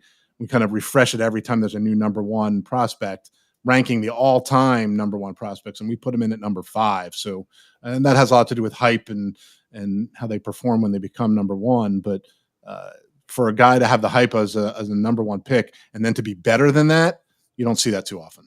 Wait, who are ahead of him? Harper, Trout? You're going to make me have to look up the story. I don't have it committed to memory. Mark Pryor? Strasburg may have graduated before we got him to number 1. Because he was drafted and then he was in the big leagues. I mean, we had Buxton up there. I don't know if he made the top 5 just because he was the number 1 prospect for a really long time. So it has one of the hardest things to do when you do that is not to have hindsight in terms of like, well, what's happened to him in the big leagues? It's more like what are you thinking about him at the time that you ranked him number 1? So like Joe Mauer's gone on. Went on to have this unbelievable career, and he was our very first number 1 prospect. But there wasn't as much hype. There wasn't as much hype around prospects back in 2004, but it wasn't the same kind of hype that there was around someone like even a guy like Buxton or Gunnar Henderson a year ago, or Jackson Holiday now. Thanks a lot, Jonathan. You got me traded by putting him number 1. Appreciate it. Got him traded. Got me traded. Because they ranked him number 1 prospect, and the Twins are like, yeah, we got the number 1 prospect catcher. See you. Beat it. Yeah, sure. It was my ranking. Thanks, Jonathan. It was my Yeah, ranking that did that. He's got that kind of power. Okay, so with the power that you have, who are you calling up first? Jackson Holiday to Baltimore or Jackson Churio to the Brewers? Churio, I just looked up, he's about 100 days younger than Holiday is. It's crazy to have these 2 doing so well at a high level. I know Holiday really hasn't had like any slumping. Jackson Churio has, but he's also on a contending team, and the Brewers prospects. I mean, you remember what, like 2-3 years ago, they were towards the bottom of the team rankings, and look at them now too. Yeah, they've got a really good farm system now with guys who are really performing well. Some of that might just depend on opportunity, where there's room. They have young teams and stacked at their position. So some of them may just be where there is a need. If I were to guess, I'm going to guess that Jackson Holiday beats Jackson Chourio to the big leagues, but it may not be by much. And I don't. If I don't sound confident in that, it's because I'm not really sure. I really just think it's going to depend on where the opportunity is, because you don't bring one of those guys up and not have them play every single day. So it's going to just be a question of how they carve out an opening so they can be in that lineup each and every day. Can Jackson Chourio play though right now? Like if he was called up right now and they were just like, screw it, because hey, the Brewers, it's more of an obvious concern for them. Like Baltimore needs starting pitching. The Brewers need more offense, which has been the case for a while. Like I've seen some articles like, hey, should the Orioles call up Jackson Holiday this year for their playoff push? I'm like, what about Jackson Chourio for a team that needs more offense than Baltimore does? I think that Jackson Chourio might struggle more out of the gate. So if you're looking for someone right now, I would probably, in this hypothetical that I don't think will happen in either scenario, I think Jackson Holiday would hold his own more. He's got a more advanced approach at the plate. I think Jackson Chourio might be exposed a little bit. Eventually, he would make adjustments, which is what he's done, with his very rapid ascent to the upper levels of the minors. But I think right out of the gate, there's a little more swing and miss. He's gotten better this year than a year ago. But you look at Jackson Holiday, and he doesn't strike out a lot. He draws walks. He works counts, but he doesn't miss pitches that he's supposed to. His swing decisions are unbelievable. So I think he'd be more likely to, if not hit the ground running, then hold his own. I think both of them could help out in other ways. Both run well, both defend well. So there could be contributions there, but it might be a little bit of a tall task to ask Jackson Chourio, like out of the gate, hey, we want to put you in a lineup and have you produce every day while we're going to the playoffs. That might be a little too tall of an order. All right, we just got done with the trade deadline 2 weeks ago. Who in your top 10 would you legitimately have traded straight up for Shohei Ohtani? None of them. Not one of them. How far down the list do you have to go? And in this situation, because he's a 2-month rental, right? Yes. So and that's the only reason. Now, I think that you'd have to go. There isn't like a magic number on the top 100 that would go. I think it would depend on the situation and the talent. I think there are scenarios. The Orioles have a really stacked farm system with 6 top 100 guys. Would I have traded 1 or maybe even 2 top 100 guys to get Shohei Ohtani for 2 months? I probably would have done that, especially because they have some depth, at certain positions up the middle and in the outfield. You could trade some of those guys and not even feel the hurt. There's some farm systems you trade away 1 or 2 of those guys and that's it, right? And you got nothing left. But I think that there were scenarios where you could have done that had the Angels been interested in listening. But I don't think there's anybody in the top 10 of the teams competing that I would have said, yes, I would trade that guy to help me make it a little bit further. I'm looking, there aren't that many teams, the Orioles, maybe the Padres could have made a trade, but I wouldn't trade Ethan Salas or Jackson Merrill for Shohei Ohtani right now. Mayo, Jonathan, I'll make a case here, like Evan Carter, without even thinking too much about what his potential is. I think just more situational, in my opinion, on Kratz's question. Like Texas has had this all-in attitude the entire season. They could get Shohei Ohtani for a team that's never won a World Series.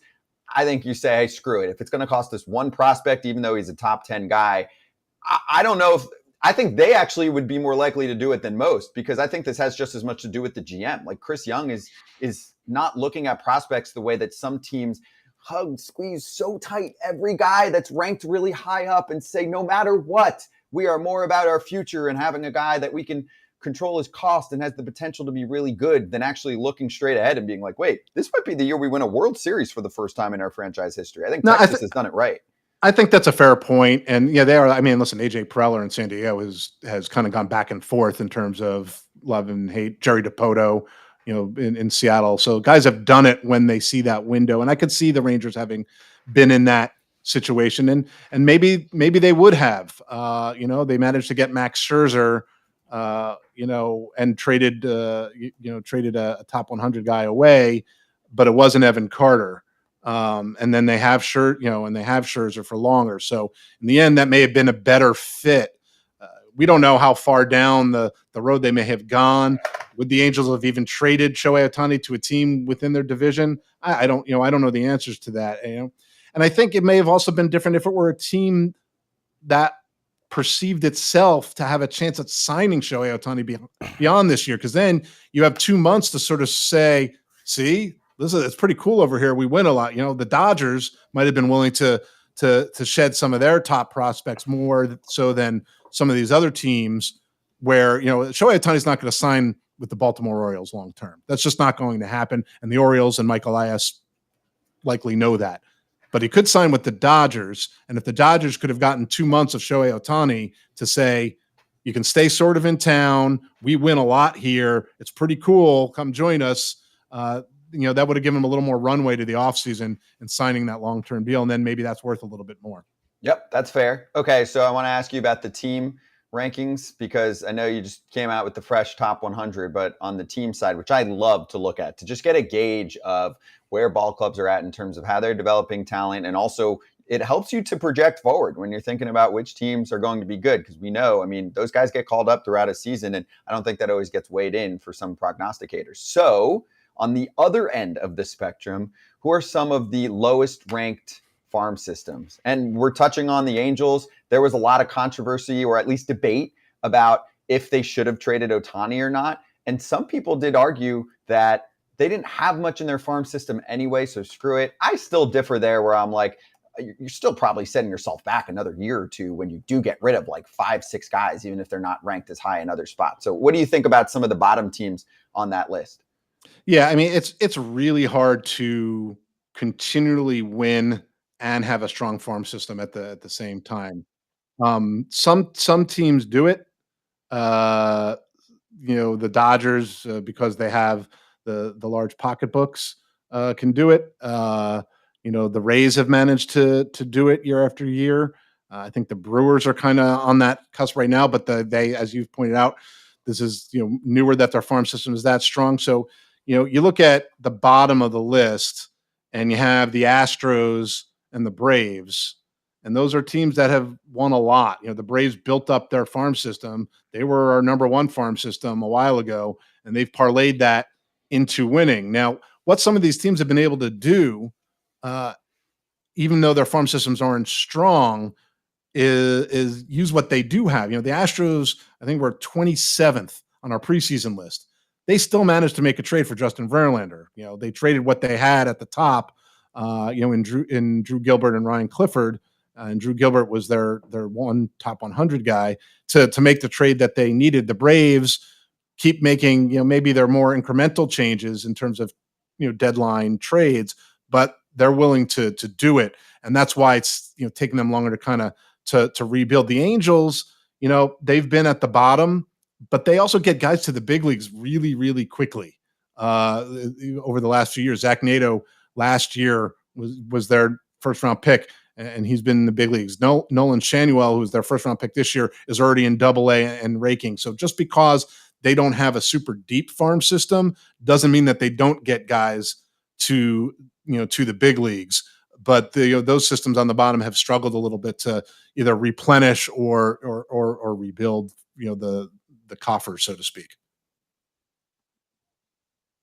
Get around. I It's love like, it. all I right, want cool. teams that- Let's try them out in the show. We've talked about it, though. I love teams that go for it. I love teams that advance their guys, and I want them to do well. Mhm. Unfortunately, for teams like the Angels, it hasn't worked out. Yeah. Right. I think it comes with risk. I'm all for getting guys. Zach Nato was ready for the big leagues. Like the way he swung the bat, his contact, all those things. They knew he could do a lot of things. Victor Medeiros got rushed to the big leagues this year. He was not ready for the big leagues.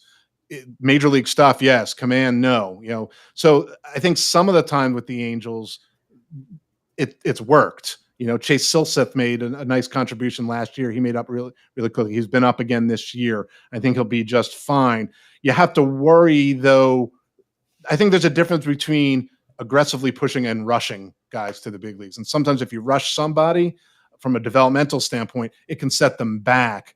You have to kind of understand what the player's makeup is, that if they get up and fail, because plenty of guys have failed, they use it all the time. Mike Trout was not good his first time up in the big leagues, went back to the minors the next year, came back up and was the Mike Trout we've seen over the last decade.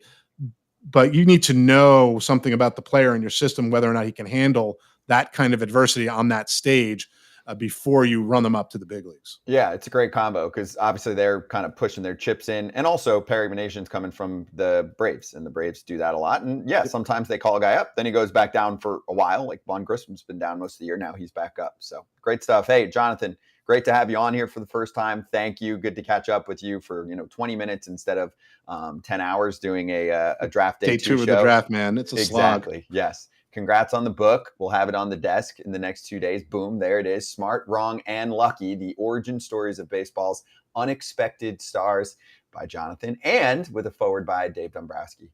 Great to have you on. Appreciate you, man. Thanks, guys. Thank you. All right, so we went a little, we're at 3 o'clock, but we're going to push some of the things that we had for the rest of the day to tomorrow. Why?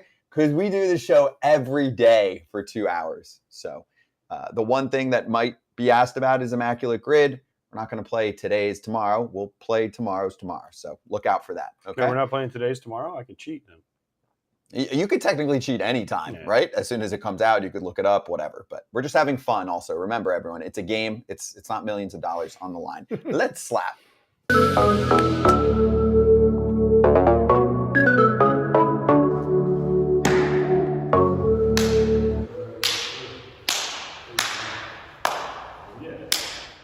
Kratz hats with the yellow hat today. Are you wearing the Boston City Connects? Boston City Connect? Nope, wasn't there for that. I worked for him during that year. Another Brewers hat. This is the Players Weekend hat. I thought it was pretty sick coloring. They give us like blue. They gave us like blue bats. It was awesome. I like that. I mean, it stands out a ton. And I will say, because we haven't touched on this with the Boston City Connects, look at their record the past few seasons. They've crushed it. It's become like a regular question. Wear them on the road. They said no. I know. They said MLB. They're not allowed to play with them on the road. But by the way, I'm glad you wore that yellow hat today because my slap hands fits perfectly with your yellow hat. So can we roll Kratz's slap hands with his yellow hat? Look at that. Sonny D and Kratz. Is that Sonny D or is that just a sun? No, it's Sonny D. Google smiling Sonny D. That's what comes up. Sonny D. Did you guys like that stuff as a kid? It was orangey. No comment. No comment? I mean, yeah. You think Sonny D is going to be a sponsor? Tasted like sugar water. I don't want to piss that son off. He looks like Look how happy that son is. Yeah, he looks like he's happy there, but I wouldn't want to piss him off. Tomorrow on the show, Russ Dorsey's back, and Tommy Kahnle of the New York Yankees, who maybe didn't check out today's show. Hopefully not. No. He's been doing good, though. Yeah, Tommy's fine. Tommy's great. He'll be honest about it. By the way, happy birthday, Yu Darvish and Martin Maldonado, who we got to interview on Saturday on the Astros Angels. So that's right. Happy birthday also He's to jealous Machete. of your knees. Well, 18 years in the show. 19, get it right, bitch. 19 years in the show. Doesn't feel a thing. See you on Thursday.